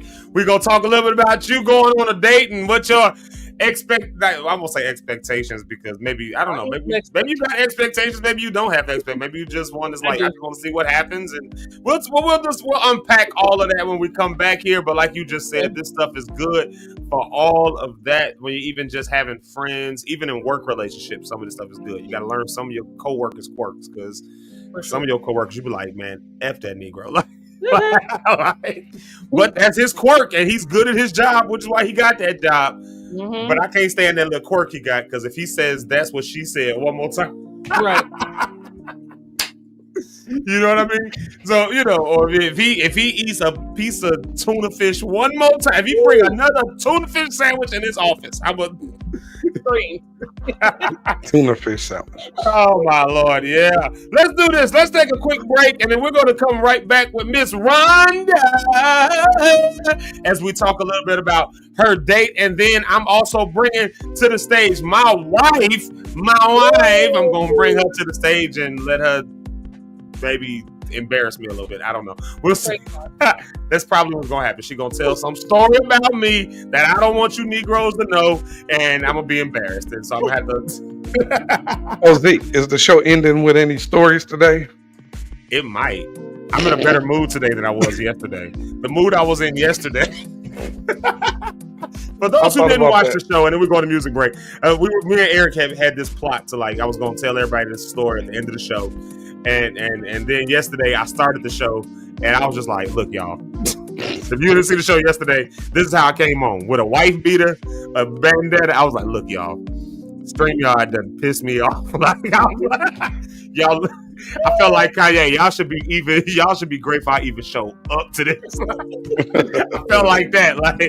Y'all, let's do a quick music break right here. We coming right back with some more fun with Zeke live in the morning. I told y'all this is a great way to start y'all's day. So y'all continue. Thank y'all so much for being here with us. We are coming right back though, because y'all know we got to send Rhonda on a date. But let's see here. I'm going to play 2 songs, and then I'm going to bring my wife in for the next part of this conversation. She requests both of these songs every day, so I'm going to go ahead and play. She asked me earlier, she said, will you play that Blessings by Brandon P? So, Brandon, don't be having my wife asking for your music. Tell her about Here it is right here. Brandon P with Blessings. Blessings falling down on me. It keeps bringing me joy. Each blessing I receive, it keeps bringing me joy. Yeah, okay. Blessing to coming in front of me. Coming in front. I'm in the cup with the bag on me. How you feel? Like I got my peace in this heavenly? Yes. We not the same. Keeping the fake up under me. You know. Yeah, I gotta go. I'm in the league, yeah. No checking the scope. Playing the city, you reap what you sow. You cannot face me, I gotta say this life is amazing, yeah. 1, 2, 3, 4, 5. Time he say my life. Coming with that talk. Please don't kill my vibe. Shorty got that walk. She know what I like, yeah. With the gang and it's some style, yeah. Okay, I'm in the still, I got the truth. Look at the pedigree. Okay, I never lose when I'm on the move. I'm leaning on the G. Okay, dipped in the water, only the Father coming in clutch for me. Coming in clutch, coming in clutch, coming in, yeah. Blessings falling down on me. It keeps bringing me joy. Each blessing I receive.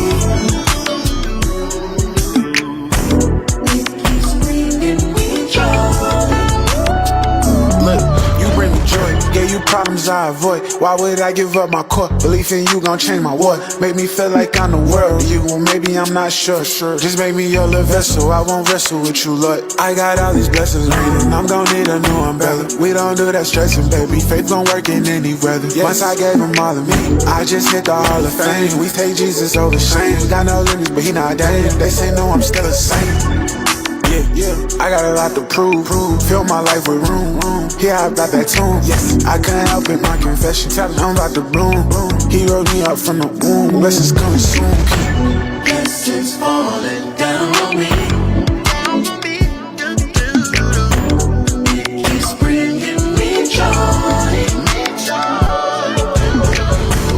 Each new blessing I receive.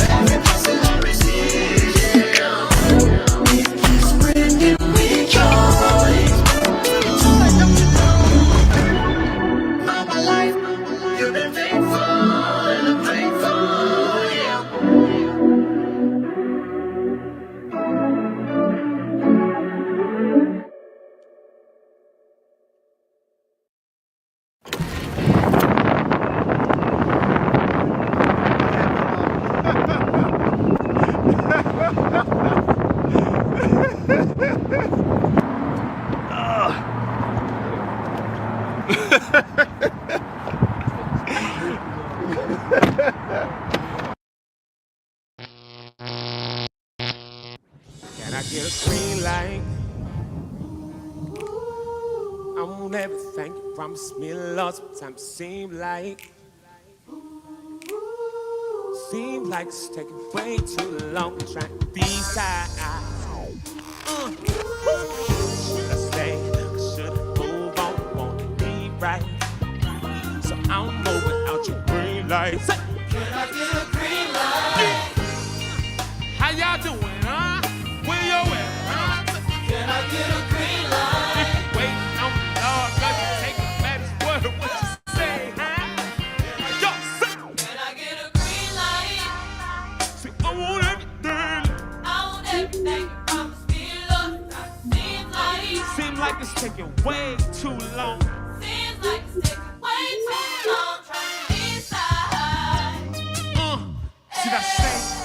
Should I move on? So I don't move. Can I get a green light? How y'all doing, huh? Where y'all at, huh? Can I get a green light? And if you're waiting on the Lord, got you take a better word. What you say, huh? Can I get a green light? With the whole world jumping. Can I get a green light? What I'm feeling doing nothing. Can I get a green light? I said a one, but till I hear you saying something. But I wonder. Can I get a green light?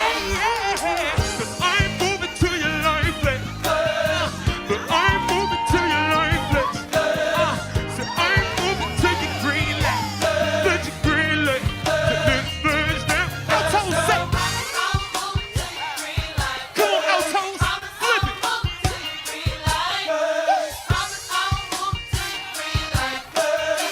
Right here, right here, right here. Sopranos, say.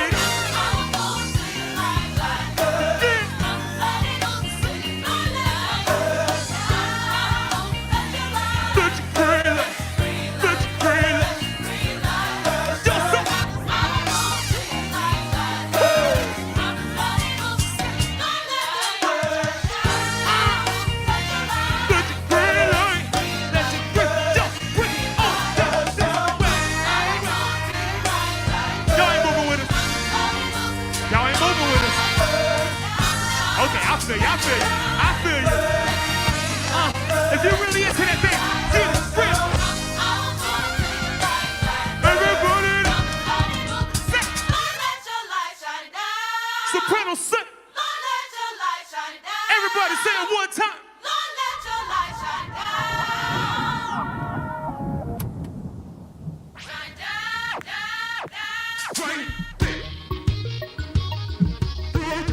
Oh, you got some back. You got some back. Light shine down. It is y'all, Brandon P and Zeke Locke, and the new experience. Yeah. Green light, and look who I got with me, y'all. I heard her singing a little bit. So the mic was on. Yeah, I heard her. I said, oh, okay. Y'all, we back at Zeke Live in the morning. We on stage with, first off, we got Rhonda on the rocks, Rhonda. And we got the one and only, the Eric Rideout over there on the side. And then, of course, y'all see this beautiful chocolate woman right here. This is my wife, Mrs. Kimyata Locke. Y'all give her a what's up, y'all. Y'all welcome my wife. Y'all welcome my look at Like it. Now, well, Zeke, I'll be honest. I'm looking at you all sitting there, right? Yeah. I'm like, how are they sitting? like she's sitting on my lap. Oh, okay. We just sitting in the same chair. I was gonna set up a second sitting chair. there like, man, how did you do that? That's well, crazy. you know, I've only got a single mic set up in this room, and so you know, like that day with my mom and my dad, those days when they was on, I was in one chair, they was in the other. We was all on the side trying to do all of this, moving the computer around. They wouldn't talking to Mike. I told my wife, I was like, just sit on my lap. That makes sense. You couldn't have your dad. You couldn't have your dad sit on your lap. Yeah, he wouldn't have did that at all. He couldn't have sat on my lap, and I'm too old to sit on theirs anymore. So that wasn't gonna happen. That wasn't gonna happen. But my wife, I said, yeah, come on over here, sit on my lap, baby. Let me cop a feel. Let me room. That part. Oh, we got a room. We got a house. We got a whole. Every room is a room. Every room is a room now. That's the because the marriage bed is what? Undefiled. Undefiled. Oh yeah. Hey y'all, welcome back to Zeke Live in the morning. Of course, if we haven't already done so, please subscribe, please like, please share, please tag somebody, please follow, please do all the things, all of the stuff. Yeah, do all of that stuff like that. And then also, let me throw this in there. We are also streaming on y'all's pages. I don't know if y'all know that or not, but I'm on y'all. I'm all in y'all's Facebook and YouTube right now. Like, so. Well, I don't know if y'all knew it or not, but I'm all in y'all stuff as well. So that's what she's. Go ahead, Rhonda. I'm sorry. No, I was just saying, reel it in, honey. Oh, Oh, good. Y'all, so I brought my wife to be in here with me, and look at this. Jamaica talking about you just wanted her to be in my lap. Yeah, of course I did. What? Like, yes, I did. Babe, tell the people hello. Let them. Hello, everybody. Yeah. I'm shy, so I'm just put that out there right now. Yeah, she is very. She's I'm very shy. Yeah, she's shy. But So saying that, we gonna start our questions with you then, Sticks. with Zeke, I'm just playing. No, with you. No, I'm still interrogate her. Yeah, I'm still talk. I'm just shy. That's all. Okay. She's shy unless you know her. Then she'll talk your ear off. That I'd be like, babe, quit talking through the plot of the movie. Like, there's a quirk right there, Rhonda. There's a quirk that you got to look out for. Like, I don't know, you too, Eric. But my wife will talk through the plot of a movie and then ask questions for the rest of the movie. What just happened? Like, so who is that? Who is he? Babe, you was talking when they introduced him. You know what? I barely know who he is. I don't see him with my I was in the movie with my daughter, and she has one that bothers me when she said, "I hate if you go to movies and you get on your phone and then look up and ask a question." She's wait, what just happened? You should have been watching. And my ex-wife used to go to sleep in the movies immediately. Yeah. You get sleepy. No better than a movie theater nap. Yeah, I think that's the worst day ever. Like, why go if you go to take a nap? And that's why trying you to get to know right? somebody. I'll never forget this, babe. Don't slap me. But I remember before I knew you, I remember taking this girl out on a date. We went to the movies. We went to go see. God, it was one of the Lord of the Rings. So this is how long ago this was. God. Like, it was one of the it was like the newer Lord of the Rings series. Like, it was after I was out of college, that whole thing. Anyways, I remember going there and I was knocked out. Like I took her to I was like snoring. And you know the Lord of the Rings movies like 3 hours long. Some of the best sleep. I felt so embarrassed. And she was in her feelings because I didn't want to see this stupid movie no way. I went because of him, but then you went to sleep. I know, it was my choice to go see that movie. I invited her to go see because I wanted to see it. Like, so I invited her to go out, and then I proceeded to sleep the entire time. So movies aren't good dates. Yeah, at least you felt good when you woke up. Yeah. Great. I woke up at the end of the movie and I was like, "Hey, let's go get some dinner." Right. That's the same thing happened to me. Somebody took me on a date to go see Ray, and y'all know the movie was like 3 hours long. Right. Yeah. And I slept through the whole movie, and then I never heard from him again. So you got to go straight home. Yeah. I just feel like sometimes people are tired, and you should take a nap for the movie. I mean, it's dark in there. That part set up for a nap, right? Yeah, or take a nap before you go. No, you don't have time for that. You got to do. What if you don't know where you're going though? Oh, well, that's true too. So, I don't know. Well, that's true. Plus the excitement. I wonder, this, and maybe that's a good segue right there because Rhonda, of course, we're sending you out on a blind date on tonight, and so makes my chest tight every single time. Like, yes, I am going on a blind date. Are you ready for this date, Rhonda? What do you mean ready? Like what specifically? No, my lashes are not ready. My nails are done. Physically, I'll be okay. I think mentally, I'm working on it. I am incredibly nervous. I think because this person knows who I am, I don't know who they are. So typically when I go on a date, I like to let the person that I'm going on a date with go into the restaurant first. Like I want to see them in case I need to leave because you get catfish, people be doing weird stuff. So in case I need to leave, I like to let them go into the restaurant first and they be sitting down waiting on me and I know who they are versus the other way around. Yeah. So I don't know how this is gonna go. I think it's gonna be fun. Interesting. I trust Zeke and Rich pretty. I don't. Well. What? And Zeke Live in the Morning no longer has a wife on it. No, I'm playing. Wait a minute. I hope this is not a big prank. I don't think they would do that to me. But no. We would never do that though. Yeah. Yeah. I mean, I'm just, just normal nerves because I can tell pretty early on how a date is going to go because I've done a lot of them. So I'm just hoping that it goes good and that I don't say anything crazy or laugh inappropriately because I told you that is a quirk of mine. And I will. What, you nervous laugh? If they say something like my grandmother fell at the church carrying the pound cake, I'm gonna lose it. Oh, okay. That's the go-to to give a No, comparison I'm example. saying, Is my grandma you talking about my grandmama falling on the steps? That was a one-time joke. You keep talking about my grandmama. If I'm gonna have a hard time like controlling it, if someone talks about like falling or things that are like sensitive to them, I just sometimes struggle with that. But we'll see. We'll see. We'll see. That's all I can say is we'll see. What if you don't like what they have on? What if I don't like what they have on? Like if you go in and you're like, oh, it's not my type. I don't like his outfit. I don't like anything. Are you going to be able to still be engaging and enjoy that date? Yeah. But what if you enjoy the company though after the whole date and you're like, he's not physically what I like, but I had a great time. Would you go make it a second date? Okay, that answers that. No. I might. I think it just depends. Like it's hard to say. It depends on like how bad it is. You know what I mean? Like no, I'm saying if it's great, if the date's amazing, but you physically don't find anything about him interesting.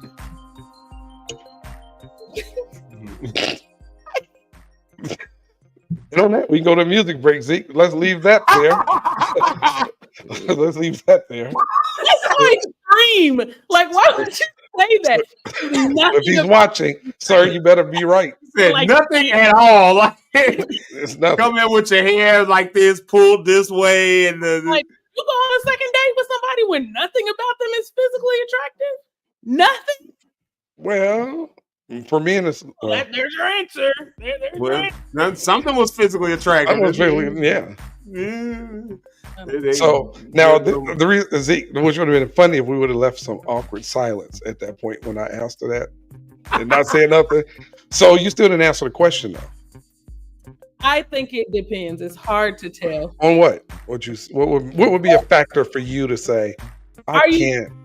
It depends on what is like wrong. If it's clothes can change, right? Like some people, you know, maybe they were rushing or maybe they thought the outfit was okay and it actually wasn't. Okay. Would lack of teeth be a deciding factor? I'm gonna go there next. If you were missing your front,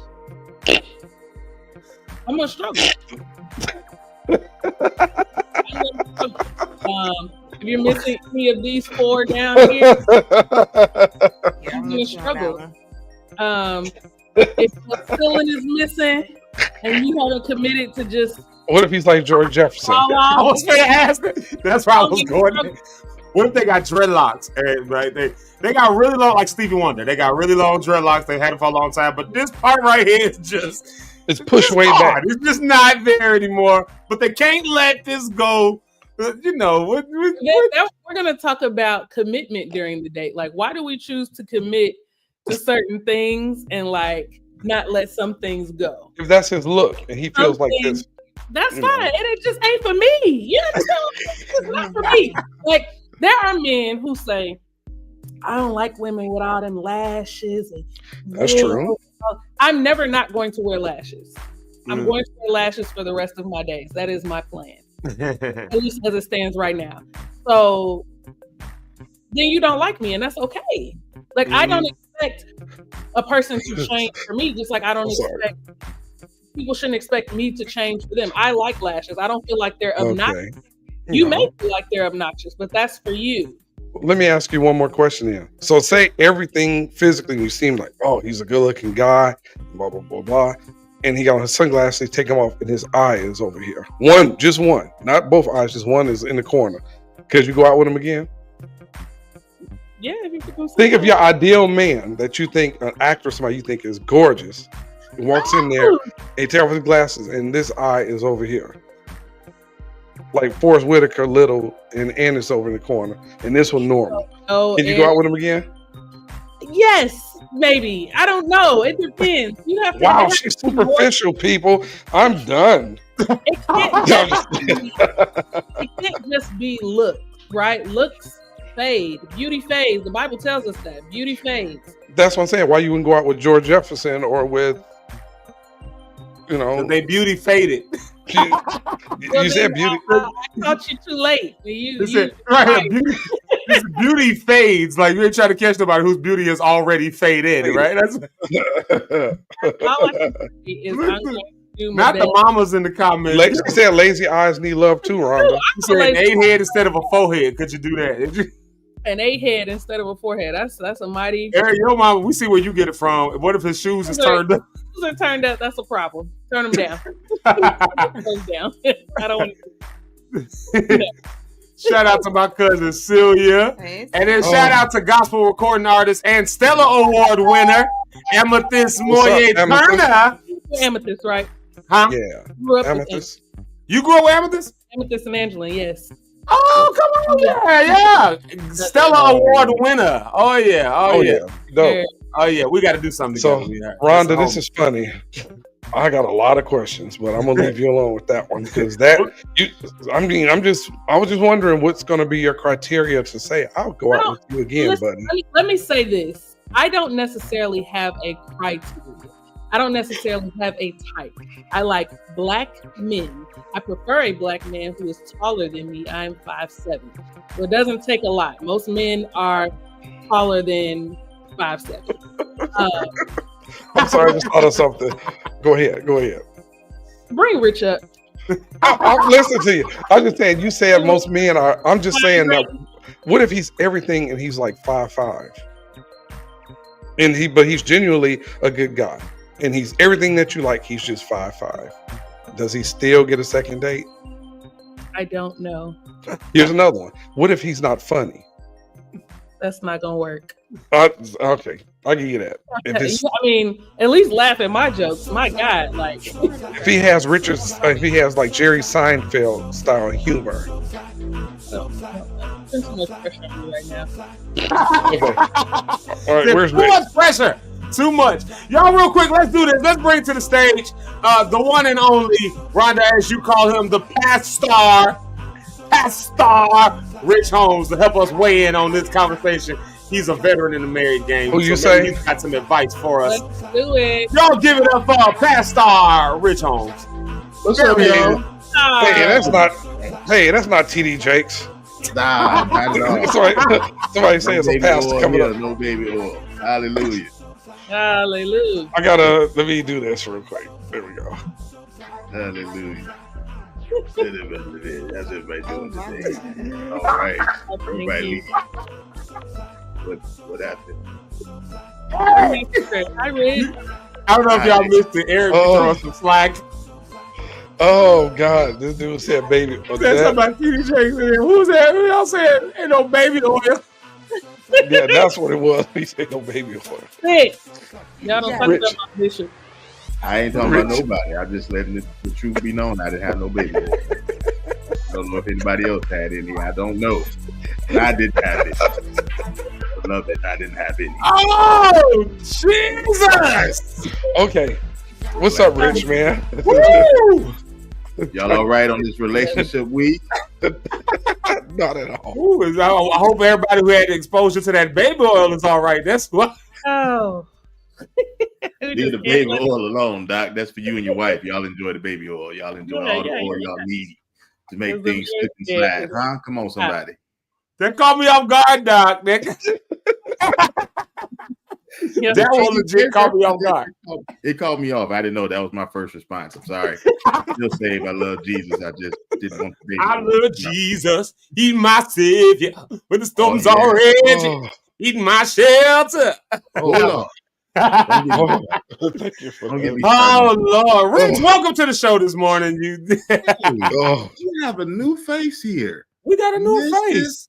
Mother Locke. How are you, Mother Locke, on today? Mother Locke. Mother Locke, we love you on today. We honor you on today. Yes. Thank you for being a great example. Stop it, Rich. Stop it. Mother Locke. We honor you on today. Is we honor you. God bless you. You know what? That is interesting, though. What if one day Zeke did become a minister or a pastor, and you became the church first lady? He is a pastor already. Oh, yeah, Pastor Zeke. Pastor. So she's gonna become First Lady Locke. You gotta practice I like with Mother your hands. Lock better. That's it. Mother If I Lock. ever became a pastor, I would come. I never understood that. My pastors be calling their wives mother. Like, come here, mother. Like, I be like, don't call. That's weird. I would I be never. like, call me bae. Don't call me mother. That's just weird. I don't know Yeah. what we gotta pray about and talk about in the church. My God, we got some things confused. Brothers and sisters, and you're doing different things with them. You got to be careful out here in the church. Huh? Be careful. Yeah. Let your brother, let him be your brother. Don't let him be everything else, huh? Come on, somebody. Let him be your sister, huh? Yeah. Friend, let him be your friend. But if they ain't, come on, somebody. We dating. I don't want to be your friend.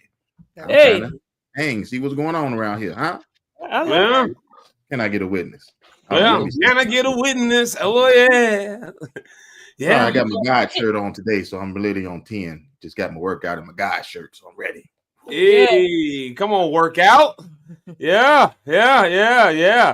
You keeping it working out because you got to keep it looking good for your wife, and you got to be healthy. But you got to keep it looking good. Listen, that's true. Because some things that worked back in the day may not work right now. So you got to kind of you got to make it work and figure it out. So yeah, that's Man, all good. what's Now, it's going a on? What's happening? tremendous help as you get older. To all my younger saints, it's a tremendous help as you get older to continue working out.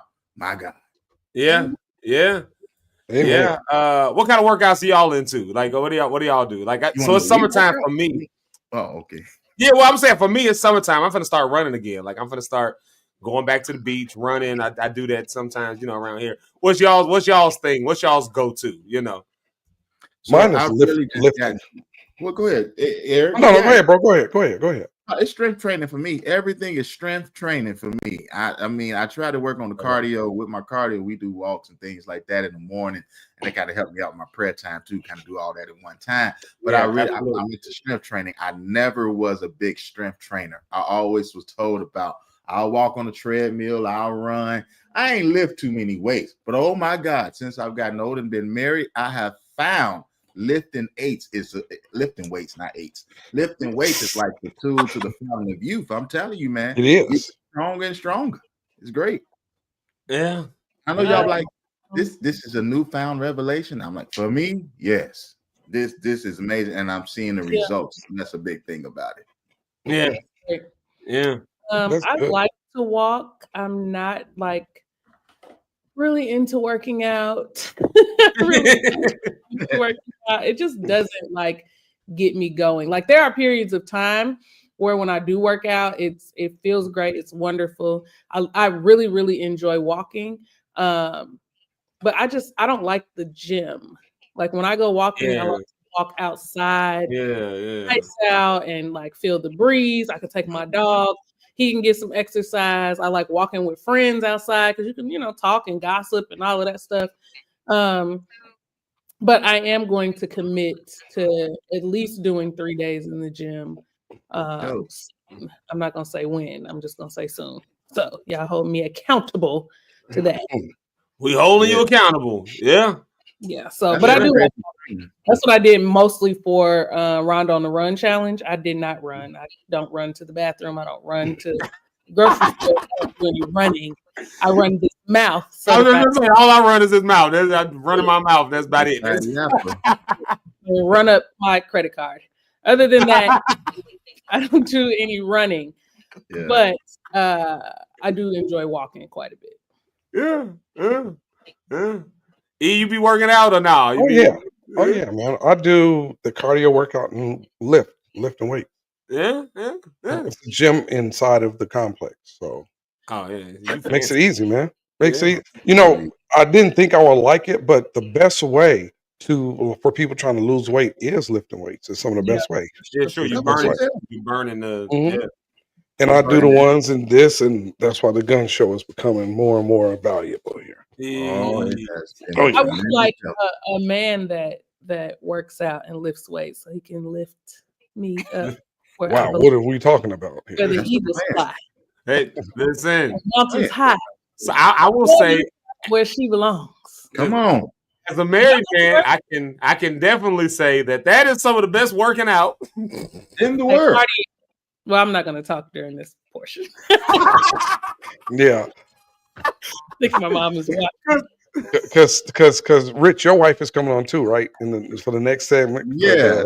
And y'all gonna have that conversation. So I'm gonna be what there. is I'll just that be like good this. workout? What's that good old workout with your wife, man? I tell you what, it My is. man got a little too loud right there. Let me hush. I'm telling y'all what though. So I want to veer it into this way. Lock stars, I hope y'all ready for this next part right here. This is where the church folks go ahead and log off. Rich, I might have to have you do a benediction real quick for the ones who can't stand this next conversation. I might have to let you do a benediction for them and let the rest of them stay on for the next 35 minutes. Oh my Because we Lord. got to talk about TLC, baby. Let's talk about sex, baby. Let's talk about you and me. Because it is such an important part of a relationship. And so many people have ruined so many things. But before I do that, let me bring up to the stage one other person, another wife of the show. Y'all seen her before. Y'all love her. Y'all know her. She's my friend. I call her my best friend-in-law. That's who it is. It's my sister, my girl, my homie, Tay Treasy. What up? Who's that? Rich? It's a lot of women on the show this morning. It's 3 girls on the show this morning, so we got to, Rhonda, you got my idol. Oh my God! I said, who is that? But now see, good morning, lady. Good morning. What's up, Tay Treasy? Good morning, Locksters. Oh wow. Okay. So what's this discussion about to be about now? Well, I want to dive into some stuff because sex obviously is a very important part of any romantic relationship. Now, obviously, right now we're talking about romantic relationships because, you know what? And I'll even say this: some friendships go that far too. Like we done had friendships, we just had to get them rocks off. We talking real at this point. Don't stop making me laugh, Tay. Oh my God! But it's true. It's a real thing. Like it's a real thing. And sex has been one of those things that has, unfortunately, for some people, it got them stuck into some relationships. For some people, it got them stuck into situationships. And for other people, it actually has broken up relationships. When you think of things like infidelity, or when you think of things like just you just can't get it up no more, or she just don't want to do it no more. Or so sex becomes like one of these things, obviously, that is so important to a relationship that it can either build up one or it can break one down. And so, I guess I don't even know where to really send the conversation at, but we've all obviously been there. We've all done that. I don't think anybody on here has not done it before. So that's that's an assumption. I got a question. I got something to start off with. Yeah, go ahead, Tay. What do you believe about soul ties and about having sex and creating some type of soul tie with someone and then either staying with them or not being with them? Are there multiple soul ties out there? And everybody that you had sex with, is that a soul tie? Like, what do y'all think about that? Yeah, I struggle with the conversation about soul ties a little bit because you don't find that word anywhere in the Bible, for one. You know what I mean? That's something that somebody came up with, and I get the concept as it is, but also in reality, I mean, baby, don't slap me, but I wasn't no saint back in my day. I mean, and I'd got a bunch of chicks that I know I ran through, and I don't even remember their names. I don't even remember who they are. I'm not even joking. It's not even. That's a real thing. So there's obviously no soul tie that happened in that because I don't know you at all. So in reality, it's hard for me to justify that conversation of it. I think a soul tie. I've had soul ties with people though that I've never had sex with. So my first fiance, where the notorious thing about our relationship was she was a virgin the whole time. We never ever did it. We dated like 6-7 years. I had a strong soul tie to her, until I got to this one. I really had a strong soul tie to that. And it took years to break that down, but there was no physical sex that ever happened. So I think this conversation of soul tie is less about something that goes on physically and something that really just comes out of the heart and goes to the heart. And maybe what happens, and women, y'all can correct me if I'm wrong, but it does seem like a lot of women end up in sexual situations because they let their hearts get into it first. Whereas dudes, we willing just put our thing in whatever lets us. You know what I mean?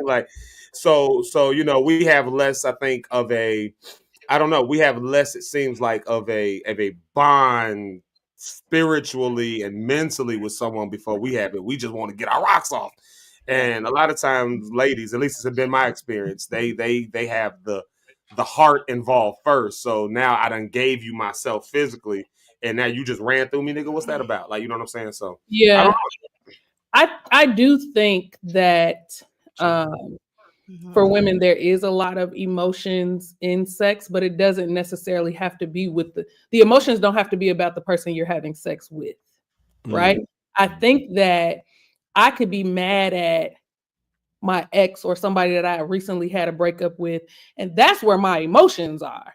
My emotions are about our breakup and him, but I'm gonna smash this one because of how I feel about him. You see what I'm saying? It ain't. I have no emotions about this person at all. It's just easy and something to do. But my emotions are about this recent breakup, my heart being broken, about Tyrone, but Fontaine. Fontaine, Fontaine. Well, I'm gonna go Fontaine. let Fontaine hit me, and then I'm gonna still be crying about Tyrone. Do you see what I'm saying? Yeah. So it's not. There are emotions, but it doesn't necessarily have to be about the person that you're actually engaging in sex with. Yeah, I kind of would agree in that sense. I had to break it down to what really soul is. Soul contains of our mind, will, emotions, intellect, and imagination.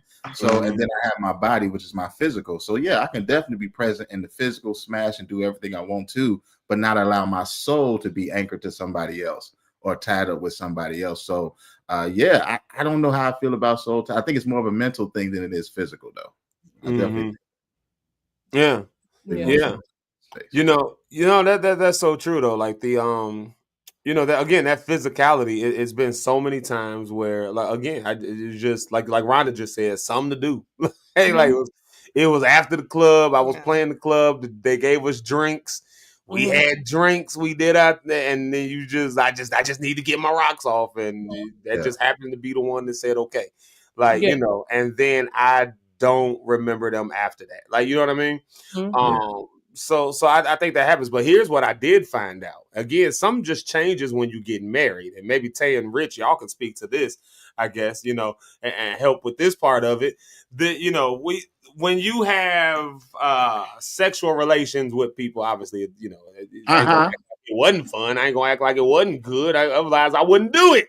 But then I got married, and boy, oh boy, sex got different, baby. Like it just like it had like there was like this full, in a good way, bad way, like let's in a good way, yeah, in a great way. Well, I mean, a bad way. I'm just playing. like they put it out before we had it, then they don't want to do it. No, I'm playing.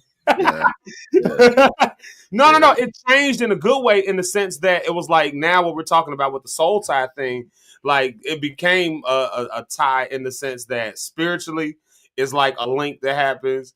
Physically, of course, there's a link that's happening, but spiritually, emotionally, mentally, it's like you just know you locked in with this person. And now sex is less about just getting your rocks off. And all of a sudden, it's about like really bonding and connecting with this person, like in a way that no other person on earth will ever get to know this person. Like if it's one thing that ain't nobody else gonna know about you, they not gonna know what you sound like when I do a certain thing. They're not even gonna know what that certain thing is. Like it's so private between us. Like, and it becomes I don't know how to describe that. I don't have the words really to describe it other than that. It's without trying to sound too freaky, but it's real ministry, Doc. You serving your wife. That's what it's about. You're supposed to serve your spouse, your wife, your husband. Serve them with gladness, huh? Not with always upset. See, I can put scripture on it too. Serve them with gladness, huh? It should be a happy moment. Shouldn't be just upset. I'm giving it to you just to give it to you because I know you want it. No, it should be served with gladness. When I go to a restaurant, I want things served. I want them to be happy because you're gonna get a big tip, huh? Can I get a witness here today? If you can, you're gonna get a big tip now, girl. With gladness, you know what I mean? That's just how I look at it. Okay. That was a good one, Rich. No, that was my best. Together. I'm say, Rhonda, huh? Yeah. We can't hear you, Rhonda. What'd you say? Am I muted? Can you No. It just I was just cut saying out a little bit. Star. That's why he's the past star, because he brought that word. That's all. Yeah. Just ad-libbing a little. Go on.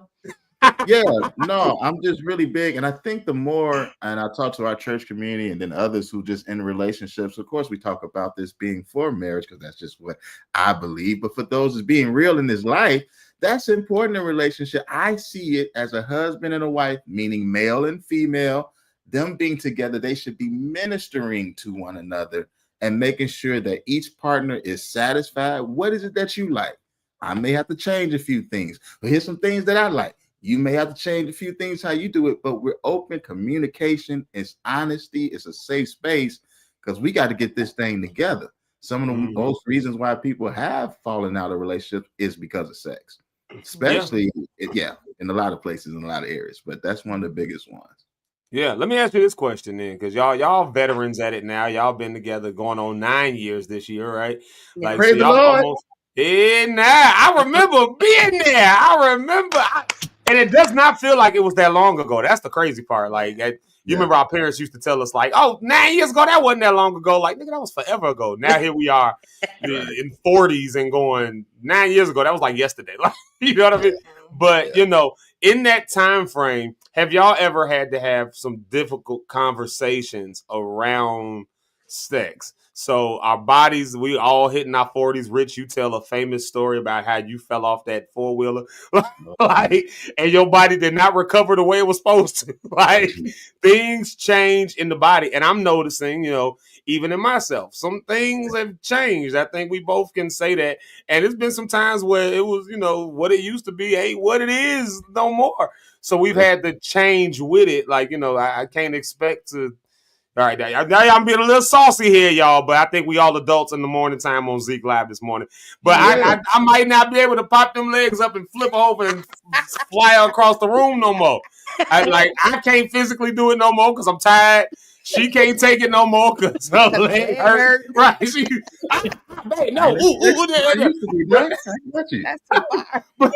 All right. But what if one couple still is able to do certain things and the other person in the couple is not able to?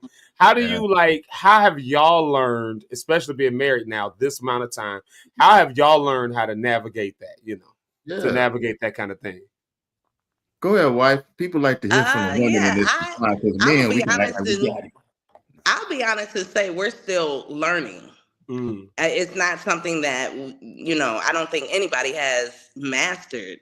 I think that we're still learning that. And I can say for myself, I tend to shy away from difficult conversations. If I know that this is something that emotions are going to be involved, you know, it's something that that Richard is very well at and that I'm not. And so I think as a couple, we have had to have those difficult conversations, but I'm learning that, hey, it's not bad. It's not something that has to be negative. It's something that has to be done. And so I think in the bedroom, there's certain situations where I've been like, okay, I notice this is happening. I notice that is happening. I notice my drive may be going lower. I notice his drive may be going higher, vice versa. And for me, it's like, well, let me just keep going on and not say nothing. And then eventually that builds up and builds up to where now we looking at each other like, what is going on? Yeah. What are we doing? Right. And so I think for me, you know, it's just learning that those difficult conversations have to be had. It's nothing that you can shy away from. And the longer you push it off, the longer you push off how you feel, and that in a safe environment to where he feels like he can share how he feel, and then we both are communicating, and then it's like, okay, well, how do we get to the desired point that we need to get to? But the longer you hold that off, it's a detriment to the relationship. And just like I said, it's so important to learn someone, learn your partner, understand them. You got them now. You made a decision. I'm gonna marry this person. I'm gonna spend the rest. That's why I ain't rushing you, Rhonda. Take your time. I'm gonna spend the rest of my life with this person. Yeah. Because that's everything. Sex, I plan on being with this person sexually for the rest of my life. So if they're incredible now, in 10 years, they may not be. It's sex here to hold you. Or is it going to Yeah. be something else that can hold your attention, that can keep you being there, that keep want to thrive and make this relationship be the best relationship? Because out of all the relationships in the world, this is my most important relationship. I love Zeke. I love everybody here. My mom, my dad. My most important relationship is my wife. So if that relationship ain't right, what does everybody else's relationship mean? If the sex ain't right in there, what am I thinking about having sex with somebody else for? And that's where a lot of things happen. People tend to, that's the easy route. Let me go ahead and prove I'm still a man. I still can do it. Let me grab the next chick that let me hit it. I knock it out. She tell me I'm great. I go back to my wife and she still tell you trash. That's this period. I don't get the same result. I don't get the same feeling I get from, as we call, sad chicks yesterday. I was just gonna say that sound like Shanti. It sound like the conversation around that. Yeah. And that's the punk move out. But in society, it's told us that's the man move. That's what you're supposed to do. You ain't taking care of your wife over. It's another woman you can take care of that's gonna take care of it even better, or whatever the case may be. And it's more or less now we made a quality decision. That's why we talk. We love God. We want to make this work for real. So what do we need to do so that you're satisfied? And then what do we need to do so that I'm satisfied? Because if I'm focused on you being pleased, and you focus on me being pleased, some kind of way we should get pleased out of this. Some kind of way to work. And then to speak to again the physical aspect versus the what we talk about, soul type aspect. Because she was sharing, I never really focused, hear me out, on the physical part. I always focused on the spiritual or the soul part. I want the emotion of the woman, the heart of the woman. Let's go down. That's great. But that's what I looked for. Now that I got her, she like, yo, what a physical part. I need a little help on this physical part too. Got you. Let me focus more now on what the physical part look like. How this supposed to look, how this is supposed to be. Because I already got you here in the soul. Okay, let me get you in these parts. Because what may happen, like I said, 20 years ago, may not be going on right now. I got to figure it out. Because I want to be kicked up. Now, come on, pick me up and turn me around. Put my feet on solid ground. Okay? You got to know what that balcony is used for on the cruise. You got to know what you're doing. Pick me up and turn me all over the shit. Pick me up, turn me around. Down. Oh no! Right. Turn me around. Put the feet. Put the feet on solid ground. Okay. Feet don't fail me now. Feet Be don't high and lift it up. Okay. High and lift it up. And so that's important. And I'm glad that a lot of people, they may not talk about these type of things, but this is real. Because I don't want marriages to fail based on sex. Oh my God. If you base a relationship and period just on sex, you're already bound to fail. Like, just get out. Wow. That's the hardest part about like being in a marriage, because you have to open up to this person, like no matter how you feel, no matter like what you feel, like this person has to know everything about you. And if you're like so reserved, like how I come off, like I didn't have to tell nobody how I felt, before. Like, why should I have to tell you now? Like, and you feel like backing down and finding somebody's corner. And then he's like coming to the corner, like what's the problem? And I'm like, man, like, let me think about this first. But you have to be open to talk about whatever you got issues, like whatever the topic may be. You have to be open to with that person. And that was the hardest thing for me. Like Zeke could tell you, like I did not like, arguments, like anything like that. Like, nah, I'm not about to open up at all. And I think that's what took us so long to actually like get married, because I wasn't giving him my all. You know what I mean? And that's hard when somebody's asking you to be their wife and you can't even open up to them. So I think I struggled with that for a long time. And that's what got us through. Like I had to learn that, What was part of your, if you don't mind sharing, like part of your learning process? Because when you think about, I don't know how old you are, but you've been who you are for so many years. You just got married in January. So it's like, I've been this person for X amount of years. So what was your like, how was that learning curve to like, okay, I really need to open up? And was there like a moment where you were like, all right, I surrender. Like, I'm just gonna open up and be myself and let him know me. Yeah.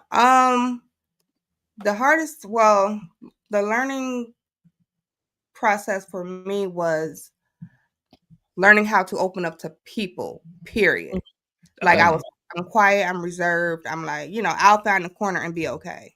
But that's part of my character too. I'm an Aquarius. Like I'm okay alone, being alone, so like meeting new people, like that didn't bother me. But as being with Zeke, he actually like opened that side of me, telling me like, the more you get to know people, the more you get to learn, or whatever the case may be, like doors will start opening up for you. You know what I mean? So as I start to listening to him and then talking to other people, like, things just start to open up.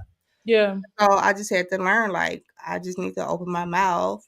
What they say, closed mouths don't get fed. So things just started happening, like blessings just started coming through. And the more I talk to people, the more things just started, falling into place. So what you're saying is I changed your life and made you As he better. always And you say, could not live without me. exactly. I That's saved, her. y'all understand this. I saved her life. She could not live without me. So I saved her life. That's That what it part. was. That's What a friend. That What a part. great friend.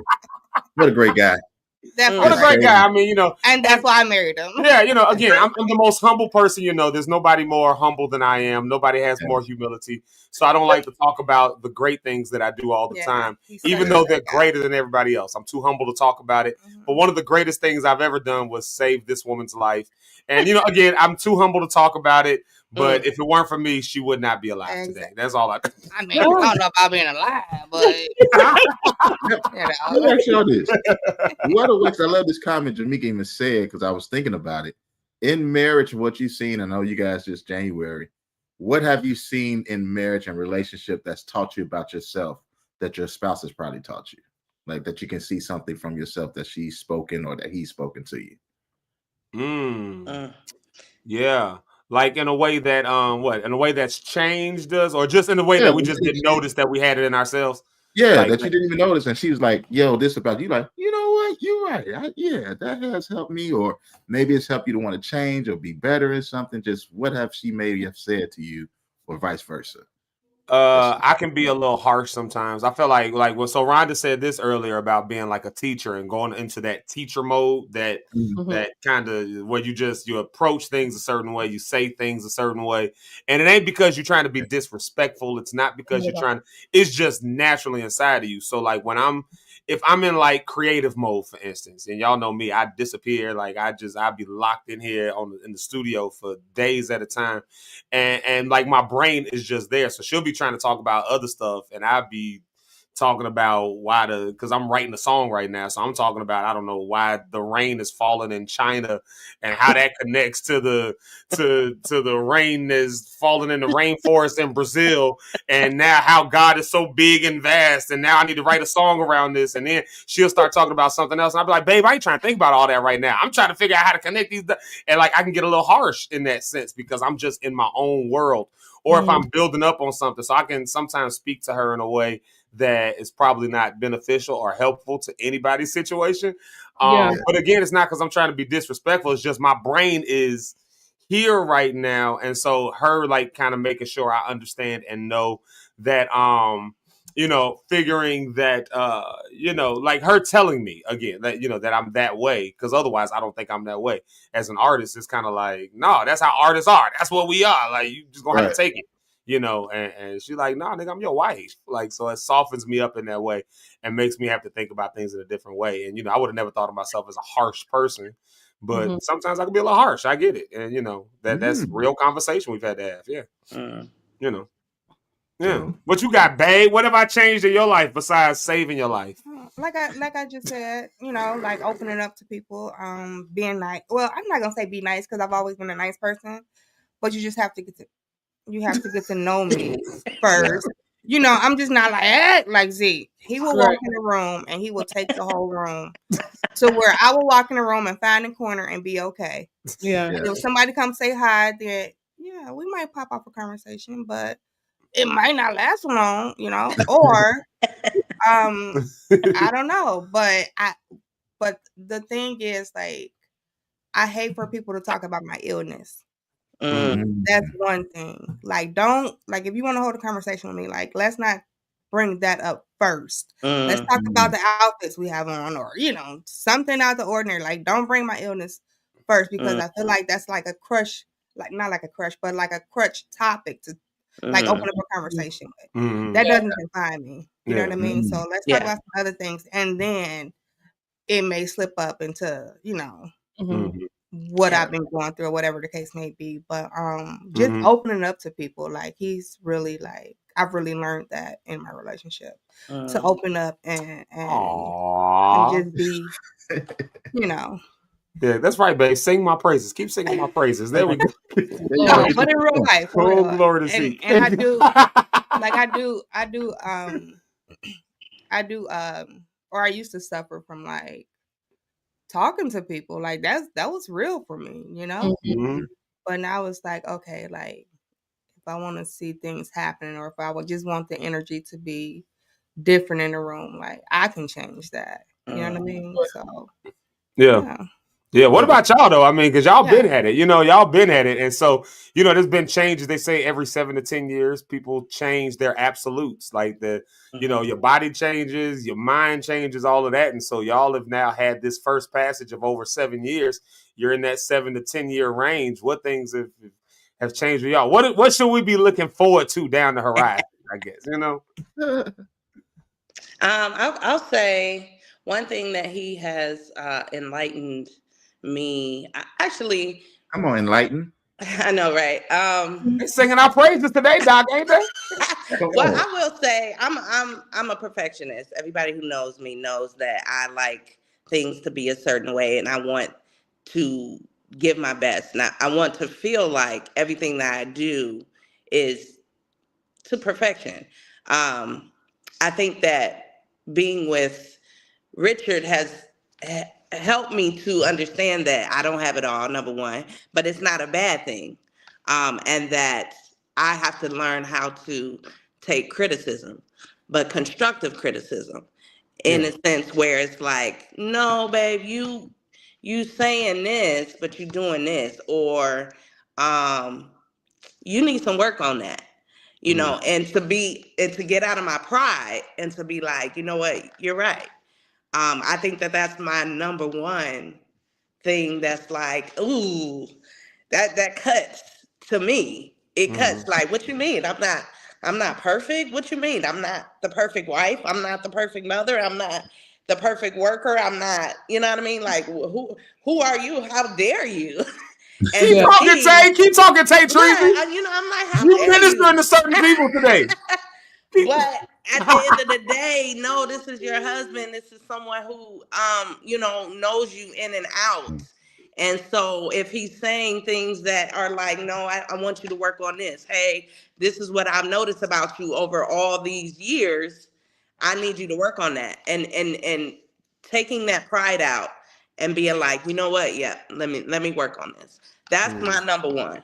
I think that, and I think that marriages, you have to have that. You have to be able to sit down, and if things are not working, or if you know you're noticing something about your partner, to be like, hey, listen, I don't like it. This is what I'm seeing, and hey, let's pivot. Let's figure out how we can work this out together. So I think that would be my number one, and it's the hardest for me. But yeah. Oh man, that was good. It's real. It's real life. That's real. That's real. Yeah, that's real. No, again, getting understanding, know who your partner is. Mine is, oh Lord, help me, Jesus. I must have realized with my partner and my wife who's helped me out that my perspectives are not the only right perspectives in the world. That what I think is not the only one. That there are other people in the United States, across the America world, that have a different belief system, that have different perspectives, and I don't have to tell them they're wrong or they're right, because it ain't gonna change it anyway. So she has helped me to really respect and open my eyes and mind to really hear other perspectives. and then make the decision. Do I want to stay with it or not? Do I want to leave it alone? Do I want to believe that, take that in or not? But before, I didn't even want to hear it. No, I don't even want to hear that. That sounds crazy. You what? Oh, no, I don't even want to hear your story. That sounds crazy. But now it's more or less, let me hear the perspective. Let me hear the story. And now I'm talking 20, 30, 40 minutes with people that I may have 30 seconds, 10 seconds. Y'all know I don't mind talking.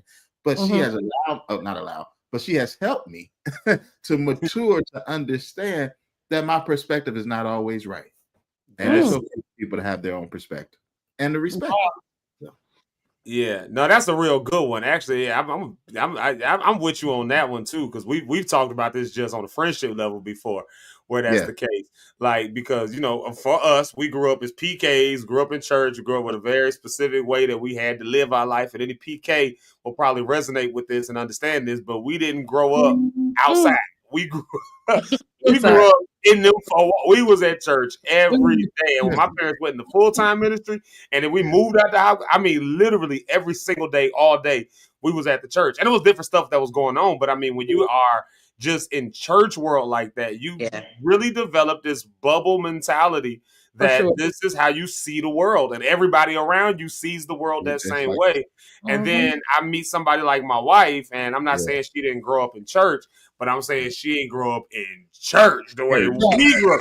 So the perspective was very different. Like, so we could be at church and she'd be like, why the pastor always say you talk to your neighbor? Like, I'm sick of talking to my neighbor. Like, for me, that don't mean nothing. Talk to your neighbor. You're supposed to talk to your neighbor. Like, stand up every 5 minutes, stand up, sit back down, stand up.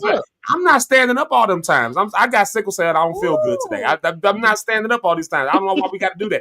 Like, why everybody wants you to just be loud and praising and all that? Like, I don't praise like that. I cry. That's her. Like, I might sit here and just cry, but that's how I express it. Like, I'm not the one to do like that. That warps my mind, because y'all know me. If you ever see me laugh, come on, get on your feet. Let's go.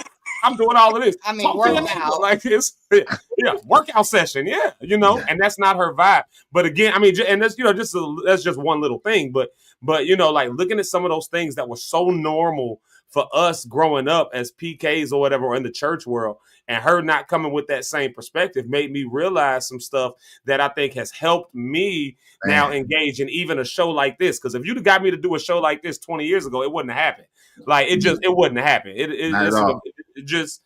We wouldn't have been talking about stuff like this. No. We wouldn't have been, you know what I mean? Oh no. No. The people to hear? No, not at all. Not for the people.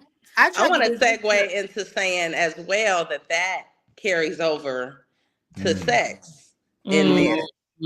Because growing up a certain way, you may think that sex is supposed to be this way. Yeah. You may supposed to be we not supposed to be doing that. Right. The man is not to go down on the woman. I don't know if y'all seen that clip from Old Landmark. The woman is not to go down on the. She said it with impunity, boy. Sure did. You're strong with it. I'm like Kev on stage. I'm gonna eat that cookie. Put it in my face. So I think that the understanding. I think the biggest thing here for me that I'm taking away, number one, is that pride is terrible. Okay, you have to let go of pride in relationships, but also in the bedroom, because you have to be willing to understand. Okay, yeah, I don't have it the way that he may like it, or I'm not used to doing that, and it's okay. Let me learn him. Let me learn her. And then also, the perspective things is huge, because if you feel like you're doing what you're supposed to be doing and the other person is saying, well, yeah, that's not getting it for me. It ain't, it ain't, I need this, I need that.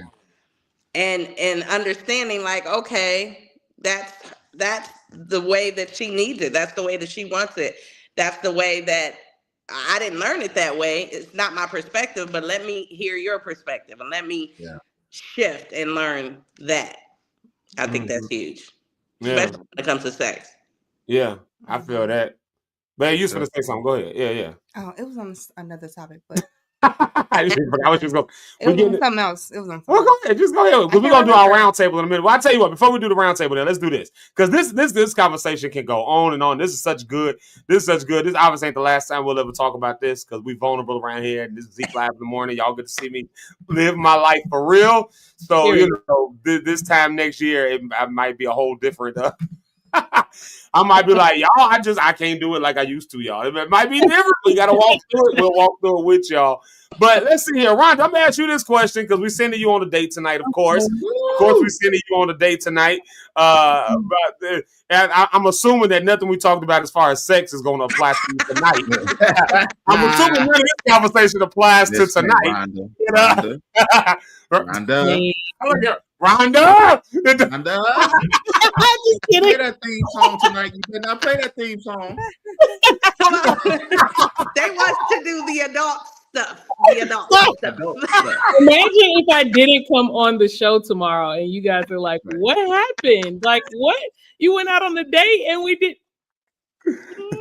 Yeah, that's in the night bag. That's right. What time it is? Let it out and carrying on.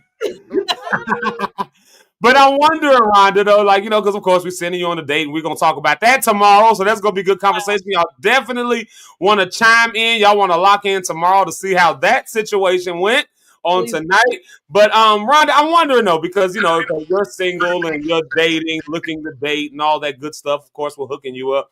Like, do you see where any of this conversation maybe is helpful to what you're looking for? I'm just wondering. I wonder because you're the single woman that's on the panel. So you for sure.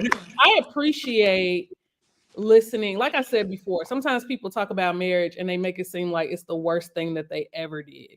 Like it is the worst possible part of their life. They really have a huge disdain for their spouse. They don't make marriage seem feeling or fun at all. So what I can appreciate about you guys is saying like, yes, this exists. And yes, marriage is work, but it's worth it. Yeah. What I appreciate. I appreciate hearing like newly married couple versus a couple that's been married for some years say like what happens in marriage happens, but I have found my person who I'm willing to do all of this for. Do they get on my nerves? Am I sometimes unsatisfied? Sure. Yeah. But I'm learning to have those conversations and knowing that marriage is something where you're constantly learning. You're constantly a student of each other. And that is important to know. Like, I'm always going to be learning. It's never going to be a point where we've arrived, right? Like at certain points, sure. Like, when it comes to like finances, you can kind of get that figured out. But when money changes, you got to have a new plan. You got to start all over. When your body changes, you got to have a new plan. You got to start all over. So it's a constant learning thing because I think in my mind it was like, okay, you get married and then it's like, all right, here we are. Yeah, this the person you got. It's like, no, that person gonna change 10 years from now. Yeah, all of that. 2 years from now. Yeah. 6 months. Yeah.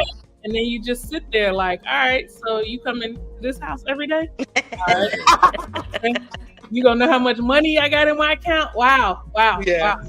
Or how much I spent. How much I spent. Like, how many Amazon and Temu boxes I order every day.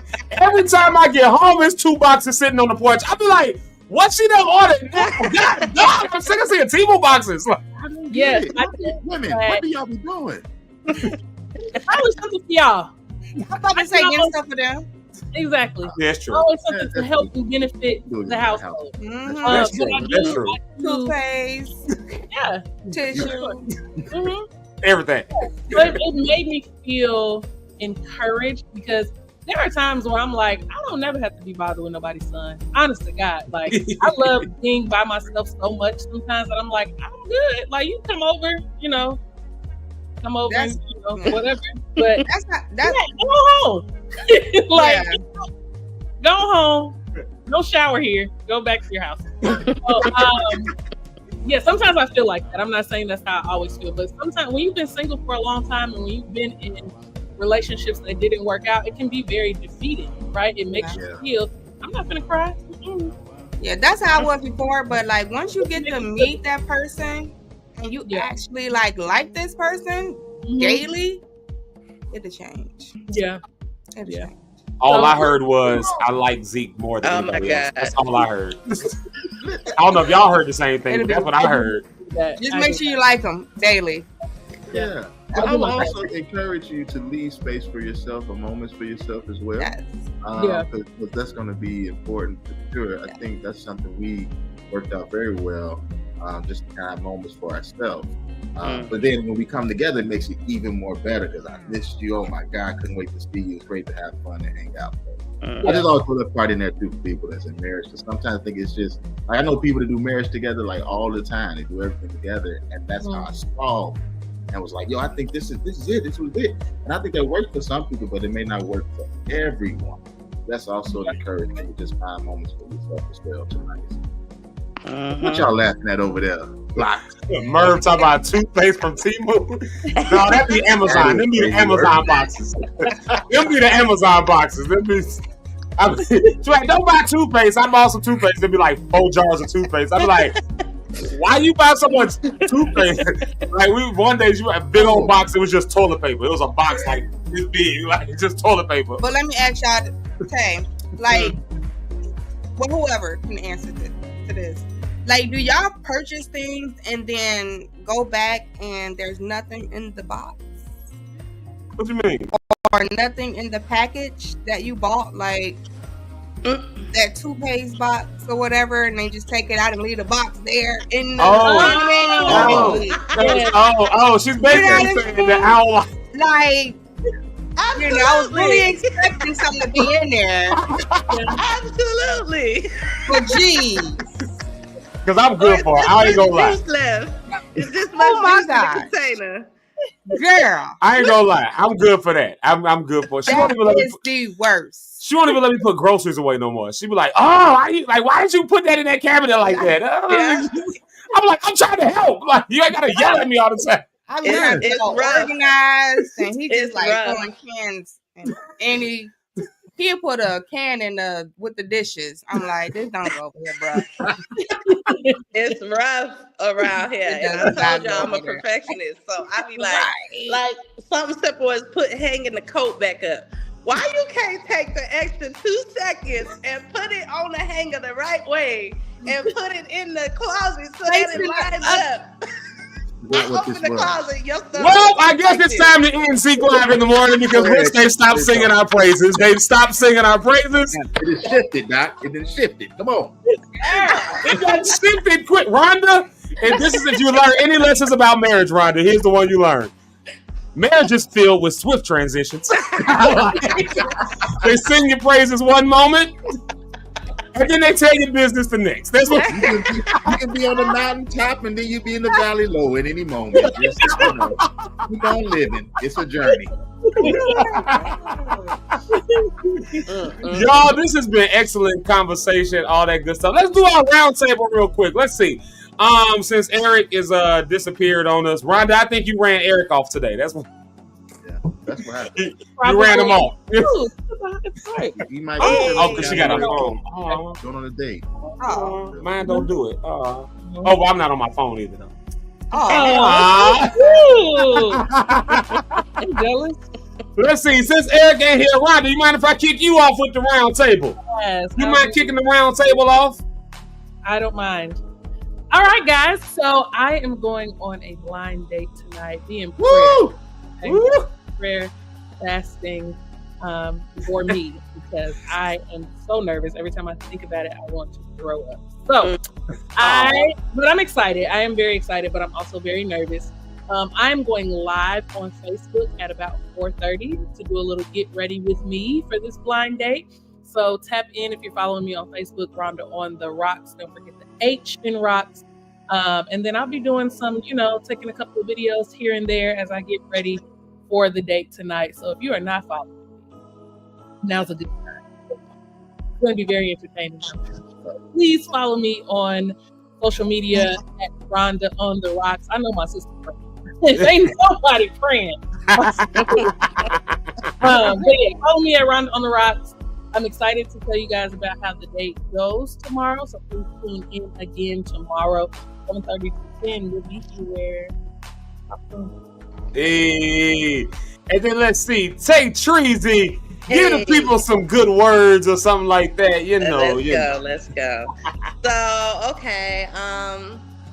Basically, something new with me. I am now a new certified travel agent and consultant. Hey. So, if you can please follow our business, HSH_management on IG and Facebook. And reach out to me for all your travel needs. I specialize in cruises and in all inclusive. So go ahead and reach out to us. I'm excited to add to our HSH management business portfolio. And yeah, we just out here living and making dreams into revenue. So yes, love and light. Hey. Look at that. And the hearts. Nice. And then let's see here, of course, our world famous past star, Rich Holmes. Go ahead and give us some words and all that stuff, and give us our benediction. For sure, man. I love this show today. I'm gonna say mainly because my wife was on it. Praise the Lord. Hey, gotta get my points. I love relationships. I love marriage. I love partnership. And I want to encourage you today to let you know that love is not just a feeling. It is a daily choice that you go ahead and say, I'm going to see the beauty in each other. I'm going to see the beauty in my partner. Like I always say, life is choice driven. Love is choice driven. You will live and die by the choices you choose to make. But I got a hint for you today. Choose life. Can I pray for you? I'm going to do it anyway. God, thank you for the people that came here together. Thank you for this community of believers, saints and ain'ts. Everybody here that we had a safe and vulnerable moment, but everybody was able to share perspectives and ideas. We pray that something was said today that can be impactful into somebody's life, that can make a mark that will not be erased. Lord God, let this be the best week we've ever experienced, the best day we've ever experienced, and we are looking unto you to make all things new and make all things great. Until we meet again, I'll talk to y'all next time. In Jesus' name, amen. Hey, y'all, what another great episode. Thank y'all so much for being here. Thank y'all so much for locking in with us this week. Wife, hold on, wait. I forgot to have my wife say something. I just went right to the normal habit. I just started talking after Rich praise. Wife, tell the people something real quick. I forgot my own wife. She a part of it. I just want to say, be yourself, like no matter who you are, because there's nobody like you in this world. Okay, so we may be missing you if you're trying to be somebody else. Yes. Come on, evangelist. Yeah. What my wife preaching? What? Come on, evangelist. Crab motion. Rhonda, good luck tonight on your date. And I cannot wait to tune into tomorrow to see what happens. Hey, my wife done said, God bless. Preach something. What in the what? Lord have mercy. I thought she was gonna say something like, y'all keep on locking in because my husband is the greatest radio, television, live cast show you'll ever see. And I thought she was gonna say that, but she probably forgot due to the time frames. So I'll say it for her. Listen, y'all, this has been a good one. This has been a great week. I can't wait to see how the date goes tonight with Miss Rhonda on the rocks. And we'll be talking about it on tomorrow, obviously. We'll bring it up tomorrow. So y'all lock in tomorrow, 7:30 in the morning. If you have not already followed, please follow all the spaces. Zeke Locke. We are going to be on YouTube and Facebook, and we're even on Twitch. And I don't know anything about it, but we there. So y'all make sure y'all lock in tomorrow, so we can just, we'll just talk. Rhonda has put herself out there to be vulnerable, and being dating and on camera. So that's a big deal. I ain't never did it before, so I ain't got no advice for you other than be yourself. Like that's. Do my best. Tay Treasy, I love when you on the show. I didn't get to be on here last time you was on. I was trying to be on and my thing wasn't working, and y'all was over here doing the thing, and I missed it. So I'm glad you on today. Rich Holmes, as always, is great. I'll say Eric's last word. Jesus loves you. He cares for you. He always says that. So I say his last words. There it is right there. Mother Locke, thank you for being on here today, Mother Locke. I'll thank you later in Jesus' name. And then hey, I'm wrong with that. Thank you, huh? Oh, she said she's gonna look forward to it. Oh God. And there's the comment that we Y'all, it's time to go. I'll see y'all later. There's the comment we looking for. I got to go to work, but I got to thank my wife. All right, y'all. I'll see you later. God bless all of y'all. Thank you, Mama JP. She said, awesome show, y'all. That's how we know it was good. We'll see y'all tomorrow when we hash Rhonda on the rocks. We'll see y'all. Peace.